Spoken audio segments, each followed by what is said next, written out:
Welcome to the 8th ever episode of the Videostore Junkies podcast, a podcast about movies and the experience of watching them.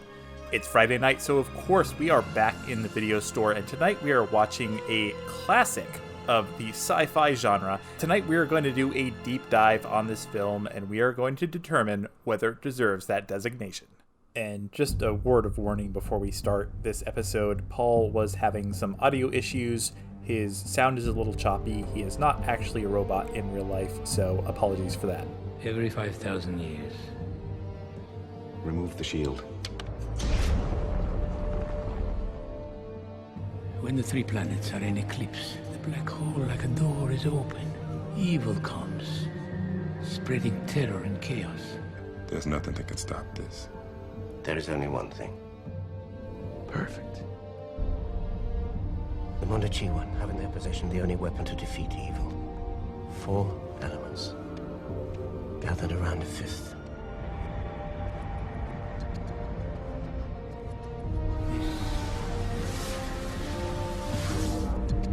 They're here.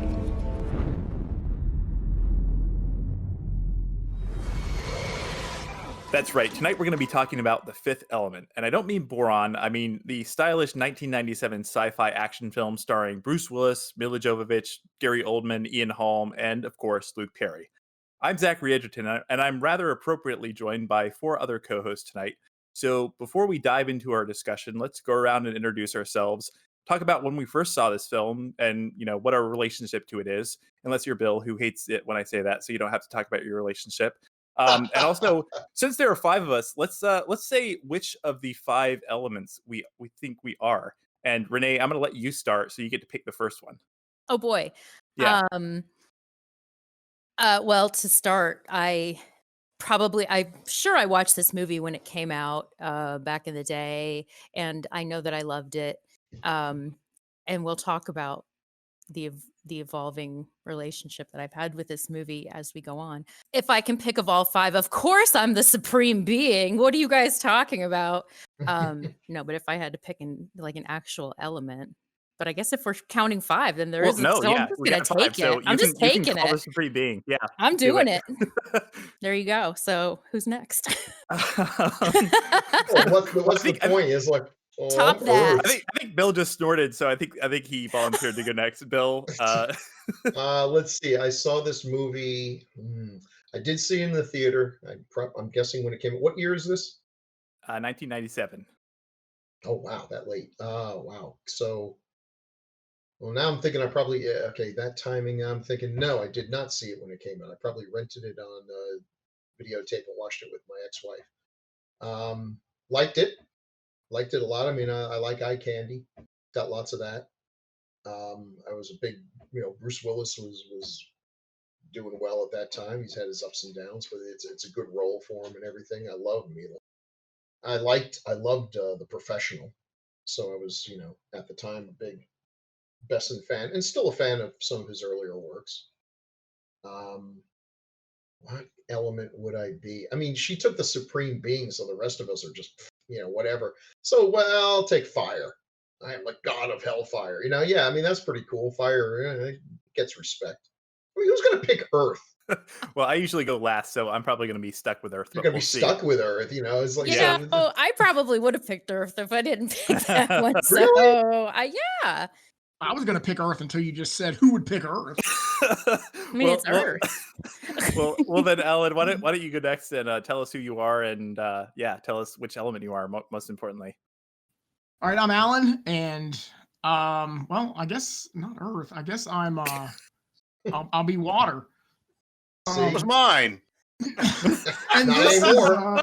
So this is one of those movies where I was like, oh, okay, I'm going to watch this again because I don't remember that much about it. And I'm telling you, I didn't watch this movie all the way through the first time because there's lots of stuff in here that I really don't remember, but there's a few scenes that I definitely remember. So I'm thinking I was probably like at a friend's house playing cards and this was on in the background because I know that I had claimed to have seen this movie, but I just watched it. I just finished it again last night, and yeah, there was lots of things that I had no idea what happened. But So yeah, my relationship is that this movie, I guess, gave me amnesia, and I fixed that last night by watching it again.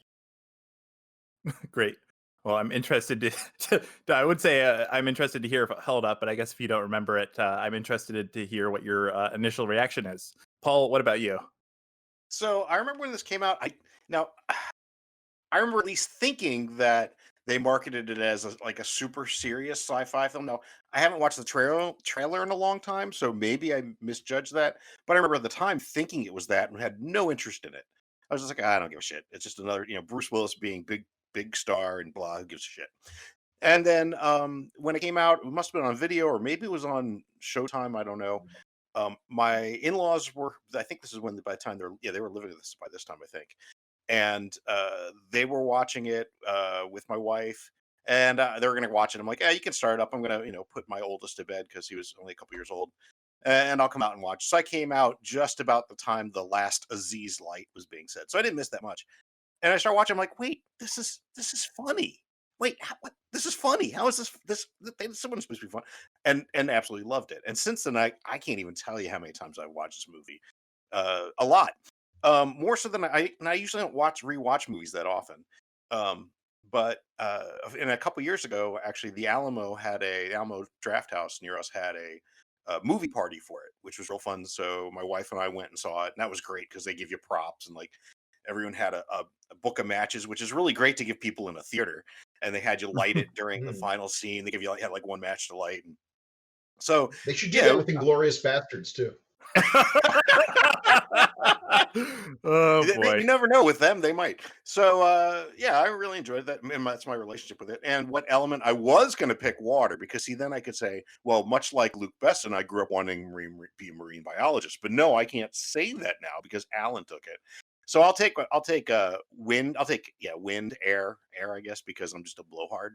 So that would be my I could have said that I could say I like the passing wind, so instead, but I'm wind. So that's right. Earth is still out there as predicted. Yeah. Well, it looks like I am going to be stuck with Earth, whether I like it or not. Oh But my hey, goodness. I mean, I'll trade with you, Renee, if you want. Yes, fulfilling the prophecy.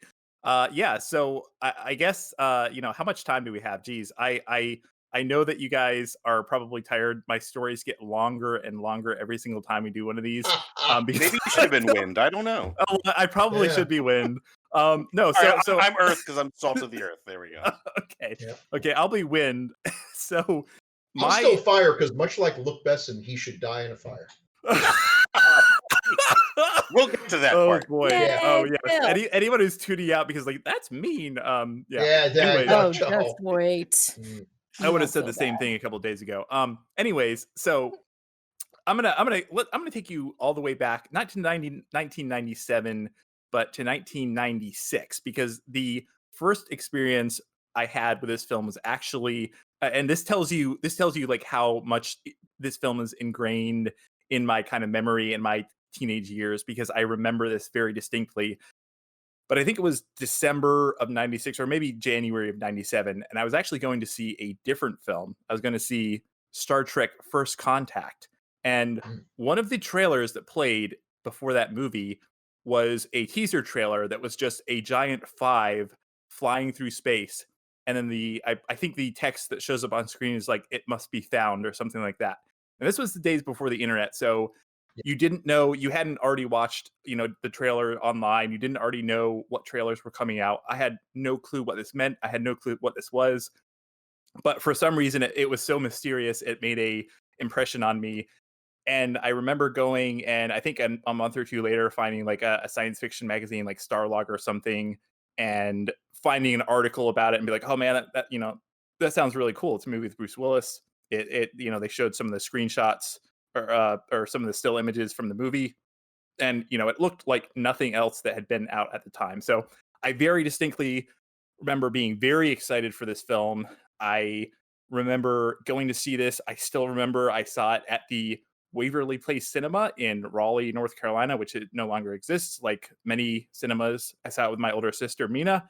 And I remember this was a movie that I obviously had waited months and months for because I was very excited for it. And when it came out, I was just absolutely riveted. I mean, I guess I was 14 when this movie came out. So,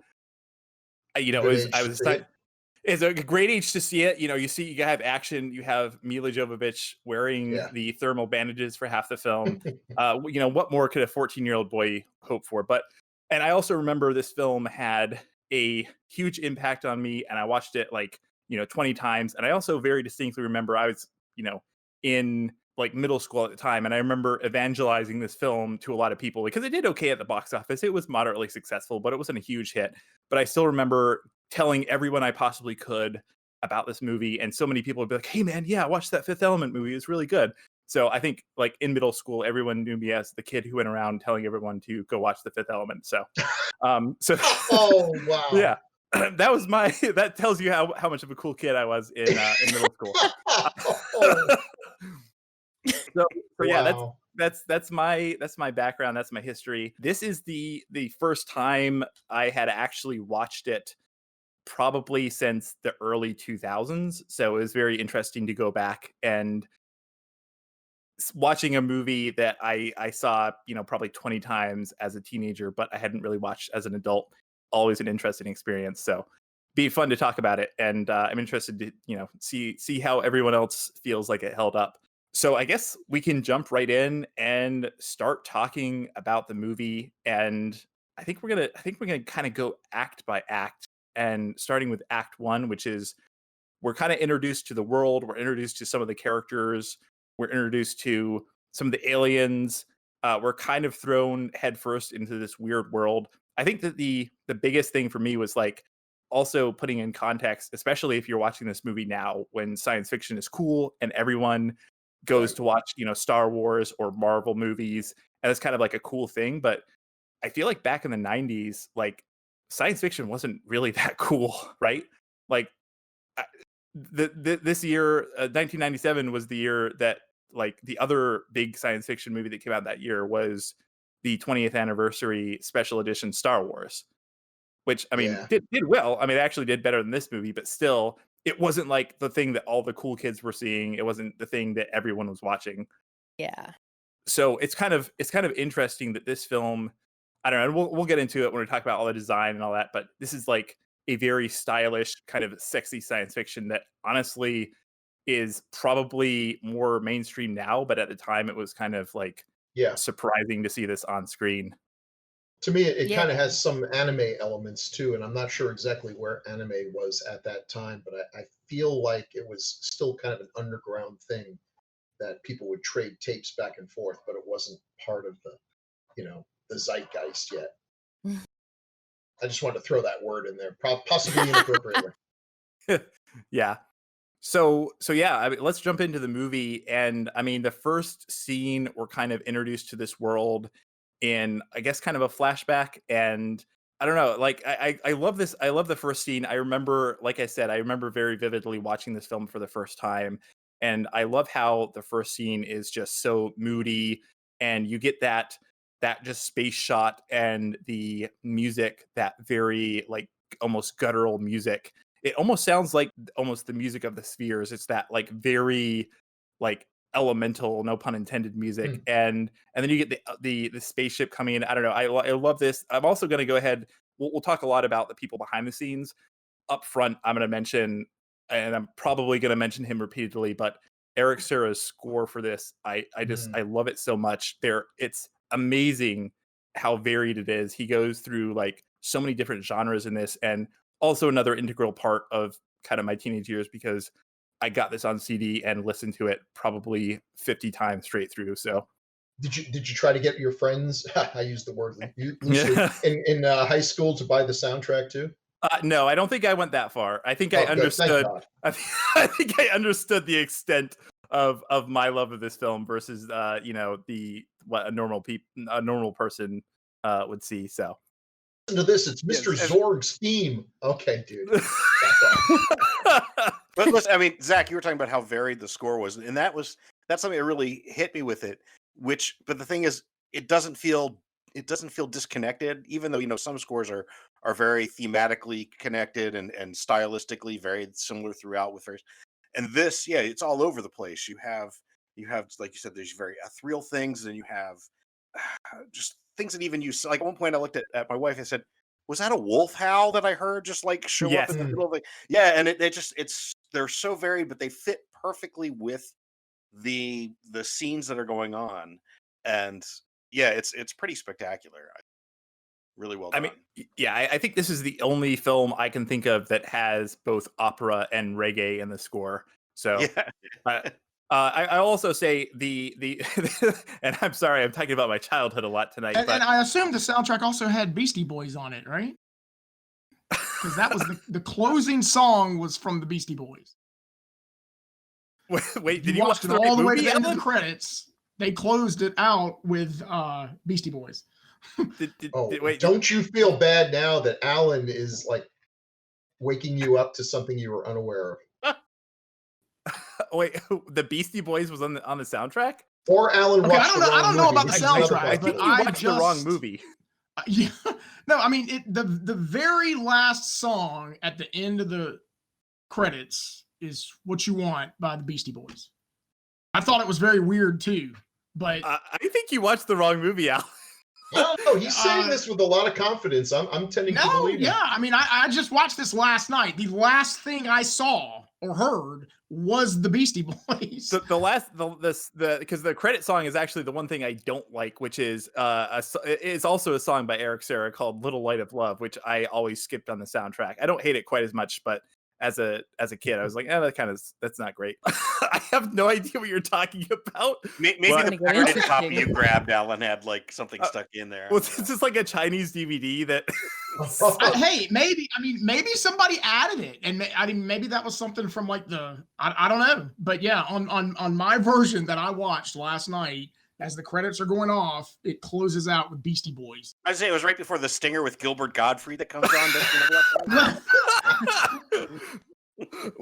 was this like a disc that you were watching, Alan? No, this was streaming online. Okay. Well, yeah, it sounds like someone did a fan edit there. But please, Maybe please they link me did. that. Please link me that. I mean, 'cause now- the Beastie Boys song, I just looked it up. It was released in '92, so I mean, it was out when the movie came out. but- I don't know. Maybe you didn't stay in the theater long enough.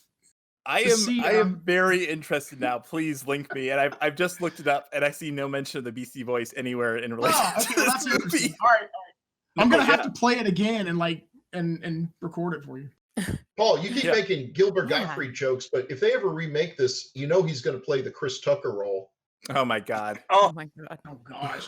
Anyways, so yeah, first scene. Let's talk about I think the real star of this movie, Luke Perry. Wasn't he a big star at this time, or not? That's what I was gonna say. I He's- get my Thanks, right? decades confused. Let poor Paul. What do you want to say, Paul? Jesus Christ. I was saying, yes, that's exactly the point I was going to make, Alan. So thank you. Yes, I was saying he was a rather big star at this point, and it was kind of neat that he only had he had less lines than Mel Gibson had in Road Warrior or Yeah. so it was he had Yeah, what, like text me what you want to 5 say next, and I'll say it. No, so yeah, for those of you who weren't around in the 90s, I mean this was still during Beverly Hills 90210. That was still on the air. It always perplexed me that he gets like top billing. He's the end Luke Perry, which I guess he was a big enough star to get that billing. I don't know, it's kind of weird. I mean I like him in the movie. I'm not trying to knock him at all. It's just like, did they think that he was going to be a box office draw? Is that why they I put him wonder in if there? he was like, I wonder if it was one of those things where to get the production money, he had to promise to put Luke Perry in the movie and give him that does happen where they make deals that's in the fullness of time seem kind of borderline insane, but at the time probably was a good idea, And Well, he do was you big and remember French. when what was it? The Mummy, the Scorpion King came out, and they were like, "The Right. Rock, the Rock, the Rock," and he was in the movie for like 3 seconds, and the rest of it was CGI Rock. Oh god, and the worst CGI ever. I've got true. PTSD ever. from that. Yeah. Although that was a very intentional move because they already planned like a spin-off with him and everything. So Right. that like even then like it kind of made more sense because he was a pivotal character in the movie versus the guy who's like sketching. I don't know. I do like him. I mean I like this whole scene kind of sets up the like you said, Paul, like this is a serious film in some regards, but it's also like it's got some comedy in it. It's got some lightheartedness in it. I think that's one of the things that really has kind of helped it endure. It's that it sometimes takes itself very seriously, but very often it doesn't. But yeah, also I will mention, and because we mentioned this in the chat, and I don't want our listeners to think that we're like morbid or anything, but it's almost unavoidable to mention this as we were talking about all of the roles and the characters in this movie. I'm pretty sure all of the adults in the scene have passed away since this film was released, including Luke Perry. All the adults have passed away. Yeah, all three guys this in this particular scene, scene, in though, the not in first the- scene, not in the movie. not in the whole movie. No, Though there were Yes. quite a few that have since then, though. yeah.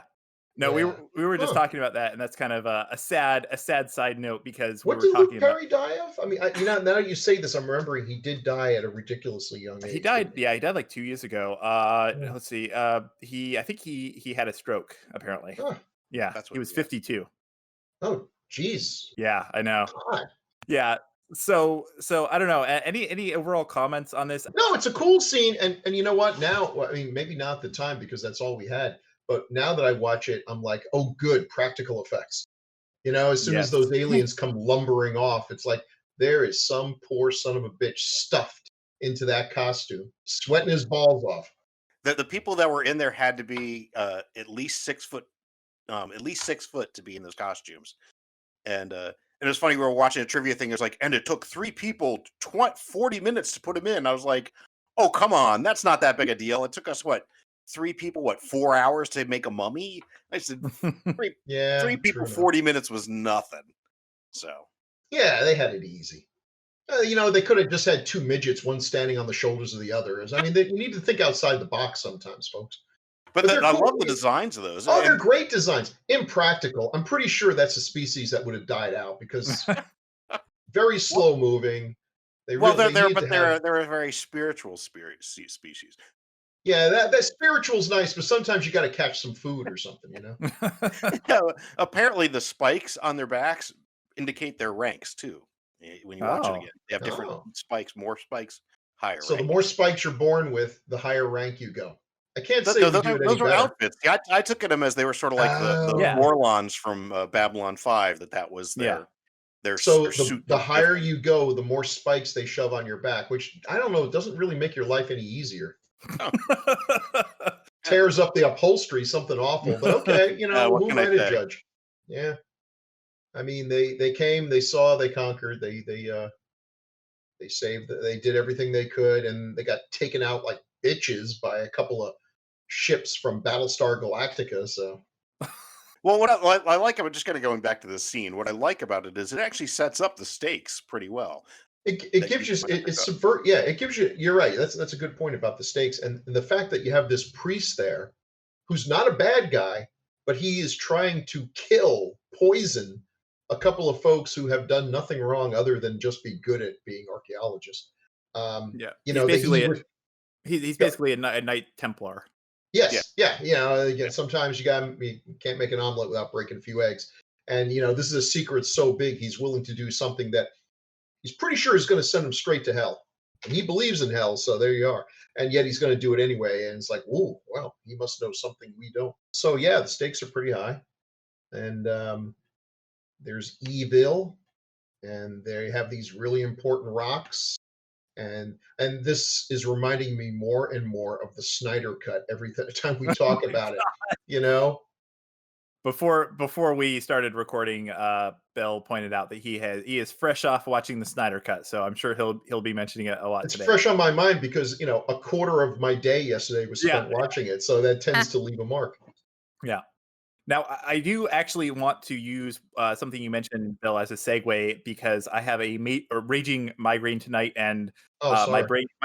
my brain isn't working, and I completely forgot that we skipped over one of the things we always do, which is talking about the background of this film. But I'm going to use what you mentioned about practical effects as a segue to take a little side trip here and talk about how this movie got made and just a little bit of the background. So, because I think that it's kind of interesting that this was made when it was in the 90s, when people were still doing a lot of things in practical effects, which would now be completely digital. But it's but they also pushed the envelope on some of the digital stuff. But it's kind of interesting because originally, so this was a film that Luc Besson, who's a piece of trash, had actually kind of come up with an idea, I think when he was like in his early teens. And this was kind of something that I think, I guess the story that he eventually wrote was something that he had like, it was essentially a daydream of his as a kid, and he developed it into a story eventually. And then he got into filmmaking, and he eventually, actually wrote a script. So originally they were talking about making this in the early 90s. I think it was like 90, 91, that they actually kicked off some of the production, and they had some artists working on stuff.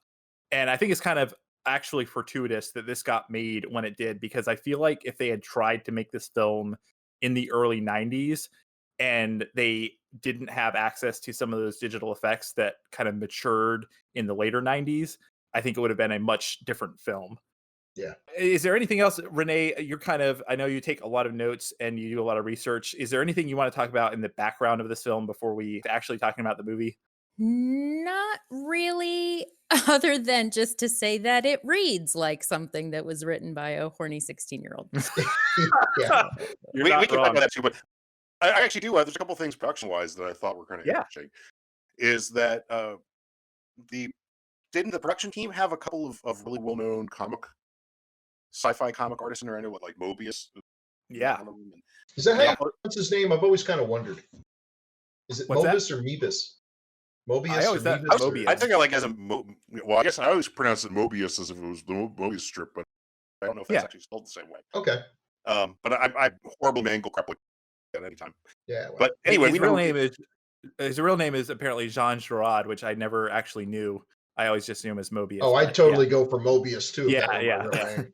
so I mean, I thought that was really kind of interesting. The other thing, in terms of design wise, and I think we'll touch on this later, and goes back to the horny 14-year-old, is the costume designs were Jean-Paul Gaultier, and so I mean, you have like a high-end designer doing as like one of the we were watching the trivia track on the Blu-ray we had, because that was the only extra they had. It was such garbage, but it was like, oh, and he's the one who designed Madonna's pyramid bras, and I'm like, whoa. But anyway, yeah. So I mean, the fact that the costumes, which are really pretty amazing, were done by like a high-end fashion designer is actually pretty cool.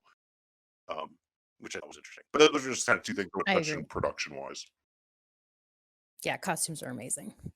Great costume. And I just want to say, in fairness, when he wrote this script, his obsession with 16-year-olds was perfectly normal. Good lord. Well, who knows what Yeah. age he was on then? No, because Bill was saying because he was Ooh. 16 at the Oh, time. sorry. Yeah. Is that what we're talking about? Is his obsession with 16-year-olds? Yeah. Well, We'll get there. Yeah, we From can what get I've there. read, that is perfectly legal. Well, in I mean, do we France. want to just address it now? no. I mean, is that? Alan. I mean, do we want to just address it now and get it out of the way as opposed to Sure. keep going Yeah, back? yeah. Let's talk about the. Listen, and you're right, Alan. It's listen. I don't know that he's done anything. Okay, well, in his official biography, nothing there is illegal. There's some stuff that's come out, accusations that, if true, he should be in jail. In anticipation of an eternity in hell. But that remains to be seen. It's not that he keeps going for young women. They're of age, at least in France, and it's legal and everything. But he keeps ditching them for as soon as they reach the ripe old age of 21 or something, he goes for another younger one. And didn't he like ditch his wife when she was pregnant or just had a baby? I don't know. He's a scumbag. I was gonna say, what, Renee, did you want to Renee, address yeah. Renee, did you want to address this? Because I think you had the more details than. Yeah. I do have some details. Give me the tea. So you'll have to. How do you pronounce it? Is it Maywin? Yeah, your guess is as good as mine. Let's say Okay. Maywin, the one who plays the Maywin. diva. Yes, Hmm. the young lady that plays the diva.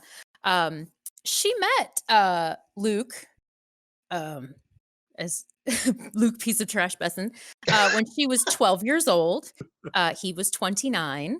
They started dating when she was 15, which would have made him 32. And when she was 16 years old, I don't know about the laws in France on this one, but when she was 16 years old, she had a baby, his Oof. baby. And she said, apparently it's in the DVD extras for the movie Leon the Wow. Professional. Oh, okay. Yeah, that the film was based on their relationship, which makes sense. And yes, she was 20 years old when they were filming The Fifth Element, which I believe Mila was as well. Although honestly, at the time they were filming, they were probably 19. And he totally dumped his wife with their 3-year-old baby for Mila. Yay! It's the trash. Not to mention grooming a 12-year-old and God only knows That's what the thing. else. People focus on the wrong thing. They're like, "Oh, it's so disgusting. The 17-year gap." It's like that's not the problem. The problem wasn't that it was a 17-year gap. It's that when you subtract 17 from his age, you get 12. Yeah. That's the problem right there. Yeah, he's not a very nice guy, and you can say, "Well, things were different back then," and it's true. Things were No. different that back then. different. You could date a 12-year-old, and nobody 1997. knew about it on the internet because they didn't Yeah. have things like that. But now it all comes out in the wash. I So feel like they- during my entire lifetime, that's never been times were never different. Oh, it's never been legit, but you've been able to get away with it because we didn't have social media to advertise all the bad things that people do. It's amazing how long people get away with it. It's like people think. I know I'm going off on a tangent here. People think like, oh, they just discovered Bill Cosby was a scumbag. It's like, very well known truth in Hollywood. And it's just that it was the right guy at the right time making the right joke that got on the right YouTube channel, and suddenly everyone knew it. And that's the thing. Everyone in Hollywood already knew. What was okay about it is that we, the public, did not know. And once we did, suddenly there were changes, and suddenly everyone in Hollywood was like, "Oh, wow, someone should have done something." Yes, everyone in Hollywood, you should have done something. Yeah, I'm convinced they all really do eat babies out there. It's not the craziest theory. Well, another real neat connection with this, and I think I'd mentioned this to Renee in the chat, is that Charlie Chaplin. We look back at Charlie Chaplin. He married his 13-year-old cousin or something, and guess who played her while she was underage Mila in Jovovich. Chaplin? Yep, Mila Jovovich. And No. she was Wow. and she was wasn't she 15 and she did a nude scene with in Return to the Blue Lagoon. Yes. No, in in Chaplin? Chaplin, yeah. Oh. Chaplin too? Oh, bless her heart. Yeah. God. That poor boy. girl. I hope she's had therapy. Anyway. So Yeah. anyway, so enough of that. Yes. Yeah. Let's get enough back to of this that. fun movie. I say you all are gonna have to talk me down after this. I say normally we are not the most judgmental group in the world, but if I do refer to Luc Besson as a piece of garbage in this podcast, that's the reasoning behind it. So if you hear this, Mr. Besson, you deserve it. Love this movie, hate you. Come at me, But bro. if you do want us to come interview us, we can do that too, though. Oh yeah, we definitely be down to interview you. Oh yeah, listen, if we've wronged you, sir, feel free to come on here and tell us why. Hey, Yeah. well, guess what? There is one actor I want to interview to ask a question about this movie, but we'll get to that in a little bit. So yeah, it was Bruce Willis and Mel Gibson were being kind of thought of for the lead role back in the early 90s. Which is kind of interesting that Bruce Willis had a couple of bombs. He had just made Hudson Hawk, and he was, not the draw that he may have been at one time. But then I guess after 95, when Die Hard with a Vengeance came out, he was again kind of a box office draw. So I think Pulp Fiction is what really brought him back.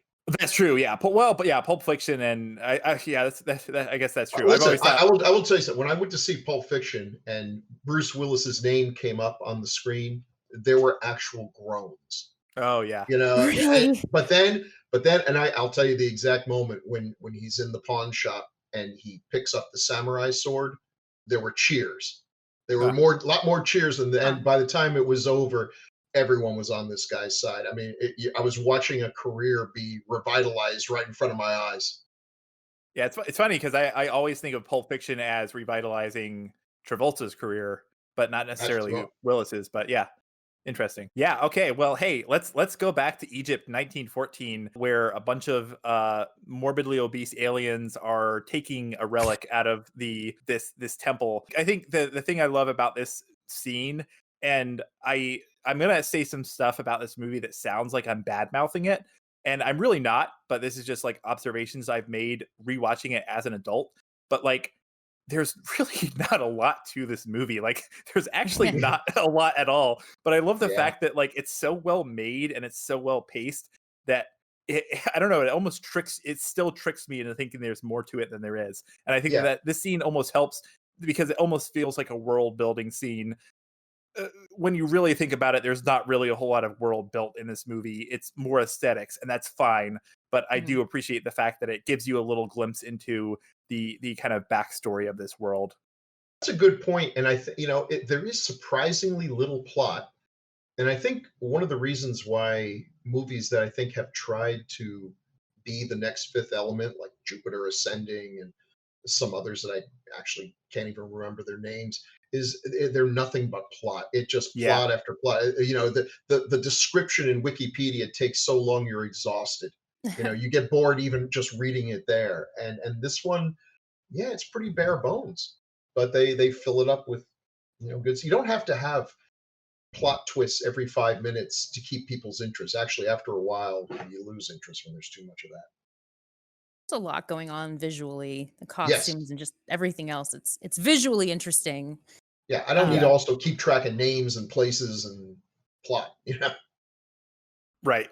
And well, let's talk about aesthetics then. Unless if we don't have anything else to say about this opening scene, let's jump 300 years, or not actually, because apparently it's 350 years in the future, but for some reason it says 300 years, so whatever, we'll go with that, to a future where even the people manning spaceships are actually really fashionable. We jump to a ship that is, I guess, observing this anomaly that turns out to be pure evil.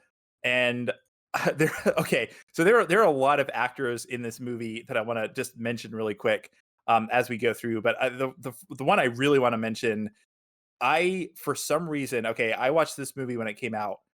I know I had seen some other stuff that he was in. I know I was watching The X-Files at the time, but for some reason I literally just realized that it's John Neville playing Stetter in this scene. Oh yeah, yeah, yeah. Baron Munchausen himself. Baron Munchausen Ah, himself and the well-manicured man from The X-Files. Right. Yeah. And it's again, it's like Luke Perry. It's not a role that is in there for very long. Um, but they get somebody who has a certain stature to do it. And okay, now tell me again, is he the character who keeps shooting at the evil Yeah. yes, and makes yes, it bigger? Yeah, good move. Good move. Yeah. yeah. Well, So yeah, he's a they, general. they could have had anybody in that. They're like, no, we'll have this fairly well known actor and to bring across this. And if you watch it, it's neat because just the fear in his eyes of like, oh fuck. Yeah. At the do we have anything bigger? They're like, no, and he's just like, Well, yeah, yeah. It's cool because he literally has one trick. He shoots stuff, and Yeah. and that's it. He's got two tricks. He either shoots things or he doesn't shoot things. Yeah. And now that neither of those is effective, he's got nothing left. right. I mean, Yeah. it's not like these are complex characters. I mean, it is for all intents and purposes a comic book movie. Right. Comic book, like it's not from a And comic book, but it's very much, we all saw this coming. This is literally the opening of Star Trek, the motion picture, right? The Klingons see the big Yeah, thing, yeah. they Oh, shoot yeah, it, yeah. It and the is. big thing kills them. Yeah. Boom. You're not wrong. Yeah. Yeah. But this movie has a lot of things like that, a lot of little things you can say, that reminds me of this, that reminds me of that. It's not that the plot, especially the plot and everything, is terribly original. It's like got bits and pieces from a lot of things, but it's lovely to look at. And there's something to be said for style, you know? There's only so many stories in the world, but if you can tell it well and make it look nice when you tell it, okay.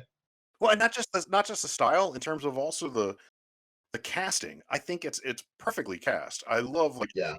even the tiny roles in this movie Oh God, yes. are So good. fantastic. And it kind of ties in with the style. They do something to the I don't know if it's the way the makeup or the costume is done, but they give like especially a lot of the characters have this quirky look to them, but you couldn't even put my finger on why look funky. But there's something they do, Oh my God. isn't it? I mean, am I? Well, I I think think it's because there's people that are attractive, but they're not that conventionally attractive. Yeah. Okay. Yeah. Yeah. Very that- good. yeah. Very good, Renee. And I wish that more filmmakers would do that. No Well, joke. Like you think about music today, right? Like music back in the day when people didn't have to be pretty was so much Mhm. better. Right. Oh, anyway. Yeah, there are a lot of actors in this movie with bad skin conditions, which is kind of nice to see too. So well, this is also a future where, I mean, yeah, sure, there are some unattractive people, but apparently like 80% of the humans in the world are like supermodels or models of Yeah. some sort. Yeah. Which very often literally, because a lot of the people who were cast in this movie, I mean, Mila Jovovich herself was Yeah. a model to begin with. But yeah, John Neville, I love him. I mean, obviously, like you said, Paul, really small role. Also, sadly, passed away in 2011. I did not connect him with the character in X-Files, which was like Yeah. the guy you mentioned yesterday, who was also in great story that I'm telling. Was he an alien? Aliens, rather. we'll get to that. Yeah, Eric, we'll get to him. Yeah. Yeah. Yeah. Yeah. Yeah. But hey, speaking, Paul, you mentioned Stature, and speaking of Stature, you know who Steddert's on the telephone with? Tom Lister Jr. as the president. Yeah, Tiny Lister, Tiny Tiny Lister, Lister, yeah. aka who also Zeus. passed away. who also passed away sadly. Yes. Actually, just the end of last year. Recently. Yeah. Yeah. But what a fun role for him too, though. I mean, It is. I It is. love just his reactions in it, and he does again. He brings like this gravitas, these very serious moments, and then there's these very goofy moments, especially like right at the very end and such. There's some very goofy moments, and his reactions to those are so much fun. I absolutely love. Again, I love the casting, and he's perfect in that role as far as I'm concerned. He's fun. He's fun in this. I'll always love him because I'm a pro wrestling fan, and any list of the top 10 worst pro wrestlers ever has to include Tiny Lister. Because Vince McMahon discovered it was a whole lot easier to take his pro wrestlers and turn them into actors than to take an actor and turn them into a pro wrestler. It seems like it should be able to go both ways. It totally doesn't. That's great. But yeah, those are amazing matches to watch. But yeah, he's fun in this. He's fun. Yeah. Now here's my question, and I don't know why this never occurred to me, but why is the president sitting in this room in New York full of like scientists and priests? Isn't it that's a because nice the balance. big things coming to like the Is end of this the just- world is nigh? Well, yeah, but why is this like is the White House in the future, has it moved to New York? Or maybe it's a Sure. command center, so they need to be at the command center, and so Yeah. And as far as scientists and priests, look, if I'm the president, they say there's a giant thing coming to us from space. I'm like, get me a bunch of scientists, and then they say, oh, by the way, it's really evil. Get me a bunch of priests. I mean, you gotta cover everything there. Right. makes perfect sense. Just saying. In New York. But I mean, Fair also, enough. what, it's 2263. I mean, I don't know. Who knows if Oh, DC is still yeah, gonna be- Washington D.C. was hit by a tsunami. I mean, or considering something, yeah. they might have some problems. At that Well, point. God, I'd move out of there now if I were the No president. joke. Speaking of priests that know a thing or two about evil, I also I want to mention probably. Oh man, I don't know if I can say he's my favorite actor in this movie just because of the other actors in this movie. But I think I'm gonna say it. I think if I have to choose a single actor, a single character, I actually have to go with Ian Holm as Cornelius. Oh yeah, Yeah. I think this was the first movie I ever saw Ian Holm in, who, but again, we have to mention, Really? sadly passed away last year. Yeah. I think this was the first time I ever saw him.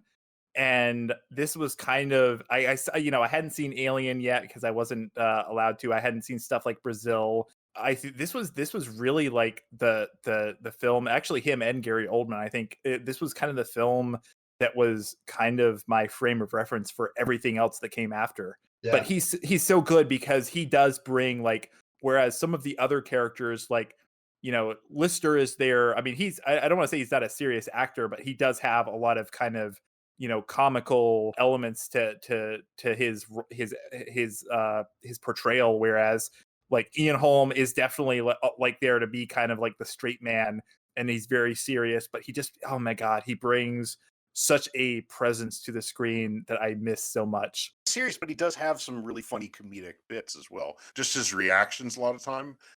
His Mhm. his Oh, no. reactions when he first realizes that she's the the supreme being, whenever she would start changing her clothes, and he's like turns around, he's like just like all nervous, and even when he's like pops out of the when he's a stowaway on board the ship, he has a lot of funny little comedic bits as well.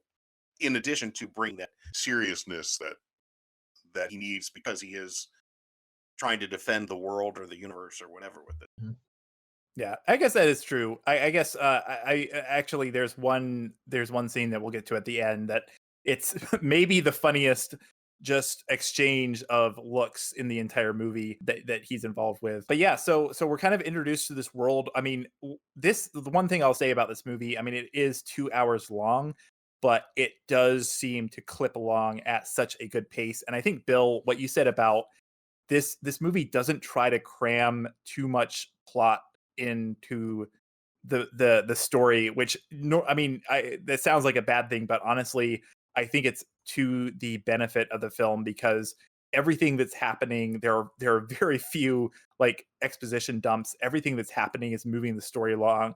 Everything that's happening is like getting us to the next scene. And Right. from a screenwriting standpoint, this is actually a very well made film. It is, and you know, I'm grateful. I'm grateful that we don't have what would probably happen if they did the remake, where Cornelius suddenly turns evil. Oh, he was evil all along. I mean, I'm really getting Yeah. tired of the trope of one of the characters turns out they were the hands behind the scene the whole time, and blah blah blah. I think it would be You David. got It'd be David, his oh, assistant. yeah, That would oh turn yeah, out to yeah. be His evil. is You know, oh, that is too absolutely. complex for this film. Yeah. I mean, this is Yeah. again. Oh, based totally, on the, totally. They'd have like Zorg at their mercy, and it's like, here, David, point this gun at him while I go, save the world. And then Dave suddenly like points the gun. It's like, oh, it was you all along. Yeah, I mean, yeah, but it's good. Ian Holm is a trip, and the way he's dressed, I just kept thinking, if Alec Guinness had turned him down, he could have been Ben Kenobi. Totally could have pulled that off. He's a fun character with a lot, and then you got Gary. Well, we'll get to him. Yeah. Now, I will say, so Luc Besson obviously wrote the script for this. It was based on a story that he had been kind of working on for years. But the other co-writer credited on this film is Robert Mark Kamen, who wrote the original Karate Kid trilogy. So, Really? yeah. Huh. He hasn't. I don't think he's wrote a lot of great stuff since this. So after this, kind of like in the early 2000s, Luc Besson got involved in producing a lot of like mostly mediocre action films. There are a couple of good ones in there, but they're mostly kind of mediocre or trash. Robert Mark Kamen did go on to write Taken, so I guess he has that going for him. So he basically sleeps in a swimming pool of dollar bills right now. Yes. But then he also wrote Taken 2 and Taken 3, which are some of the laziest films I've ever seen. So yeah. What's your point? If someone offered me that kind of money and said, Bill, would you write Taken 5? It's like, yeah, sure, Taken 5. Take her already. At this point, your daughter is clearly trying to run away from home. Yeah, okay. And actually, I want to go back to something you said, Zach, in terms of about the pacing of this film. It's not just the way it's written; it's the editing is fantastic, and they do some really fun cross cutting, especially in some dialogue, some bits of dialogue. We have two sets of characters, and like you'll have Zorg question say something, or you'll have Zorg say something, and then you have you'll have. In a different area, a different scene, but it's the same scene. They cross cut to like Ian Holm answering. Obviously, another character had asked the same question, and they switch back and they go back and forth. And there's some I had noticed it before, but really fun cross cutting in that editing. But also that helps with the pacing because it just slams this movie along. It just, even though it's 2 hours, like you said, it's just going full speed ahead. I'd like to point out the editor is Sylvie Landra, who, and as is often the case, a female editor, who also did Leon and The Messenger. So she did a lot. She did a lot of his stuff. Now, she also did Catwoman and a few. Now, listen, an editor can save a movie, but they're not miracle workers. Right. Yeah, I'll bet she's got some good stories to tell. I love the editing in this. I love that cross. Yeah, it's very good. It's so much She probably fun. has a lot of receipts.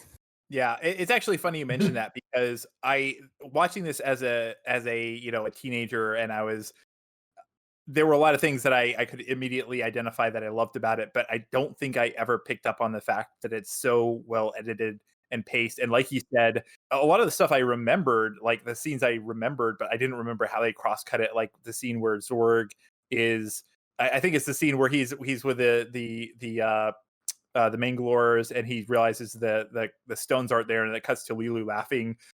Lots of things like that that I definitely didn't really register until I went back and watched it this time. I was like, man, especially after we just got done talking about and thinking about so much the Fury Road, which is so well edited and paced, and it's like that was kind of fresh in my mind. So Well, when a movie's really well edited, a lot of times you don't notice the yeah, editing unless like like Paul, you're looking for it, and then you Right. can become aware of just how well it's done. I So, doubt some great of that job. editing. I doubt some of that editing came across in the editing time though. I mean, that looked scripted to me. Oh yeah. I think especially those crosscuts were definitely planned out. Yeah. But the editing in general as well, I think, is really well done as well. But I mean, the editor has to make that real.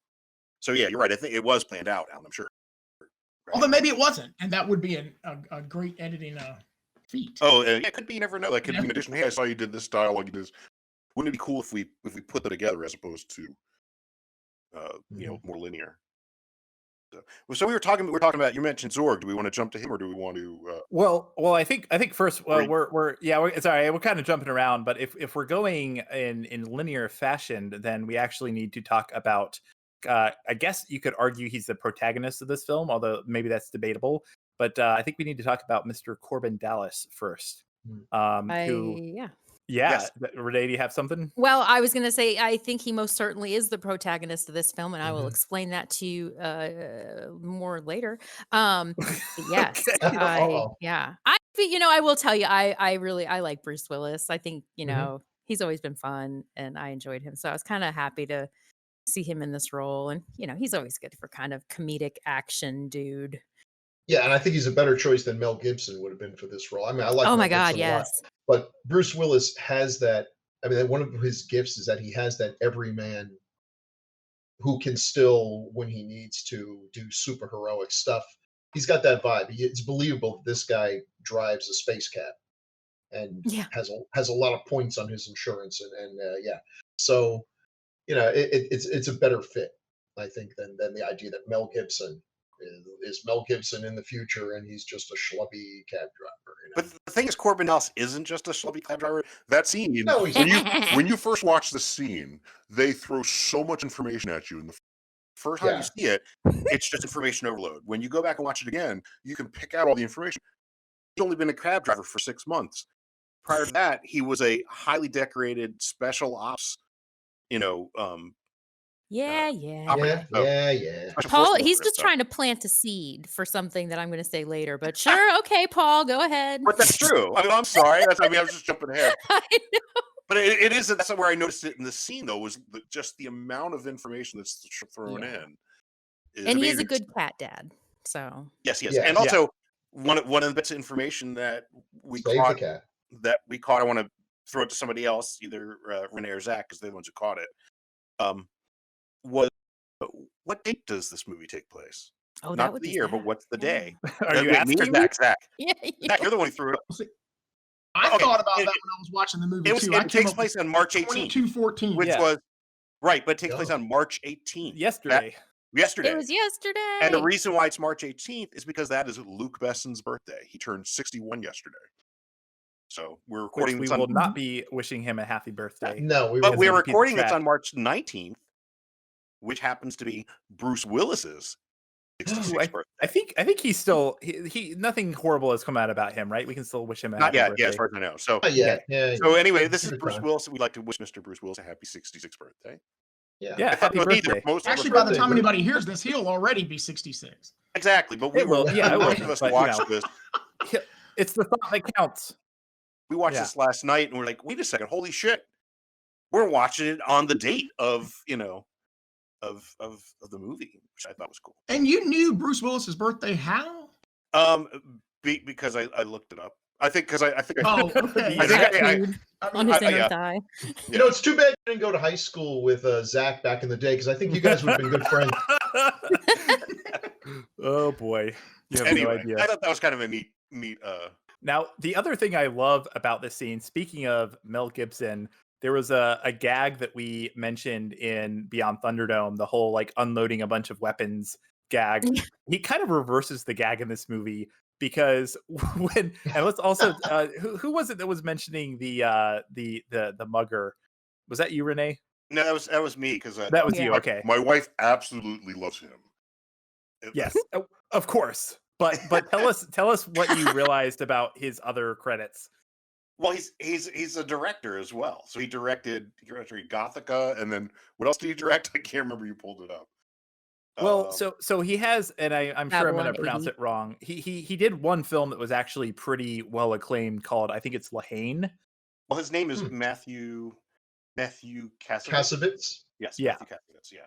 But yeah, no, he also he directed that. I think that was like a really well received movie. But yeah, he also did Gothica. He did the Crimson Rivers and Babylon AD as well, which are possibly notable for the fact that they were also shot by, and we haven't mentioned his name yet. I'm probably going to pronounce it wrong. I apologize to the French, every single one of you. I think it's Terry. Is it Thierry? Is that I Terry? believe so. Terry Arbogast, me. who shot The Fifth Element. So he actually wow. directed a couple movies and worked with him as well. Which I guess we can also real quick talk about, because I know we're kind of going back and forth here, but as we mention these things, I have to bring them up so I can actually talk about them. But so Terry Arbogast, who had been working with Luc Besson, he had also shot Leon the Professional. He also shot Nikita, and he would also go on to shoot a lot of his other movies as he descended into kind of being a very middling director. He also shot Valerian and the City of a Thousand Planets, which, if you want to talk about a really disappointing movie, Looks very pretty. I mean, Oh, it's very- well Very pretty shot, movie. Very pretty. you know, movie. but that's literally the only reason to see it. I heard about that movie and I was like, finally, this is the spiritual successor to The Fifth Element, and definitely was not. But anyways, so yeah, Matthew Kasovitz. It's such a small role, but like you were saying before, it's like every small role in this movie is so great. Oh, he's hilarious, and I swear Bruce Willis is cracking. I mean, the character is cracking, but it's Yeah. got to Yeah. be Bruce Willis actually cracking up himself. I've always wondered if that was scripted or if that was just him. Like, had to yeah, be. yeah. Because he's just it's so. My wife was like, "What did they tell? How did they tell him to act? What did they say? Like, what was his direction in this?" And I was like, "Act like you're tweaked out of your mind." That's the only thing I could think. So I have a funny You know, story. he also shot Catwoman. That movie took a lot of good people down with it. Yeah, Catwoman had the same editor and director as this movie, which is insane. No, I have kind of a funny story. So obviously, when you watch this movie now, you're like, okay, yeah, this guy's tweaking. He's just like out of his mind on drugs, and he's obviously robbing Bruce Willis to go buy more drugs. I was a very innocent child, and that did not occur to me when I was 14. So you know how he does that little dance in the hallway, like after he takes his gun? Oh no. Yeah. The pee-pee When I- dance. Yes, when I was a kid, I was like, he's been standing here all night waiting to rob Bruce Willis, and he really needs to pee. That was the story. You know, I'll take that. I think that's Okay. that's my new headcanon for that character. He's not really tweaking. He just has to pee really bad. So hey, Yeah. I actually just thought of. So I said that there was another actor I wanted to interview. I also want to interview Matthew Kasovitz at some point and ask him what his motivation was when he was playing the mugger in this film. Like, I had to pee really bad. Yeah. Yeah, and going back just a little bit, Renee, we actually forgot to talk about another mysterious element of this film, no pun intended. Bruce Willis, in the beginning of this scene, is talking to, I believe, his former army buddy Finger on the phone, Mhm. who is uncredited in this film. Mhm. Hmm. Yes. That was a There- prompt. Thank you. There are multiple theories on the internet that it could be Vin Diesel. There's another Ooh. theory. Now, this guy, what was his name? Nick Chinlick? Forgive me if I have that butchered. He was. I watched. Nick Cage. What was the Air Force? What was the movie with the plane? Con Air? Con Air. Thank Yeah. you. He was in that movie, and so I watched a clip of it. It sounded exactly like him, and apparently he was in a movie with Bruce Willis. Oh, what's his name? I think it was Nick Chinlick. Hold on. Chinlick? Chinland, is that it? Nick Chinland. Okay, I'm gonna look that up as we're talking because I after you met, I had never heard this before.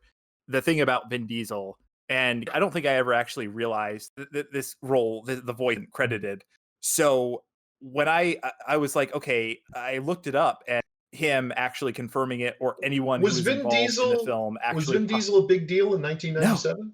no No, one knew who he Then was. there's Yeah. no point in not Yeah. crediting someone unless it's like I'm a big actor and I'm just doing this voice for my friend, and I don't want to have any credit. If you're a hungry actor, it's like damn well you're going to give me credit. I'm in the movie. At least my voice is. Right, If because it I think is, it was almost like a cameo kind of voice, and it yeah. didn't Yeah. sound like Yeah. Vin Diesel to me, frankly. But They were in Tears of the Sun. No, wait, Okay. that would have been afterwards. Never Yeah, mind. yeah. Sorry. So I Yeah. actually now that I'm looking at him, I know exactly who this guy is. And incidentally, I know him. I always recognize him from the Chronicles of Riddick, where he plays Toombs, the bounty hunter. Which Ah, is so it's kind of funny. But yeah, so I thought that was kind of interesting. It's repeated all over the internet. You see like some of these that big must be movie true sites. then. Yeah, right. It must be true. There are some movie sites like that will say like, here are 10 things you didn't know about the Fifth Element, and they say this as a fact, but they don't cite any source Right. for it. So Yeah. anyways, what I'm trying to get to here is if anyone knows Vin Diesel and can reach out to him, we'd love to get him on the pod to confirm or deny this this Possibly theory. on the same podcast with Luke Besson, because I think that would be a real crowd pleaser. well, apparently another theory is that it's Tone Loc.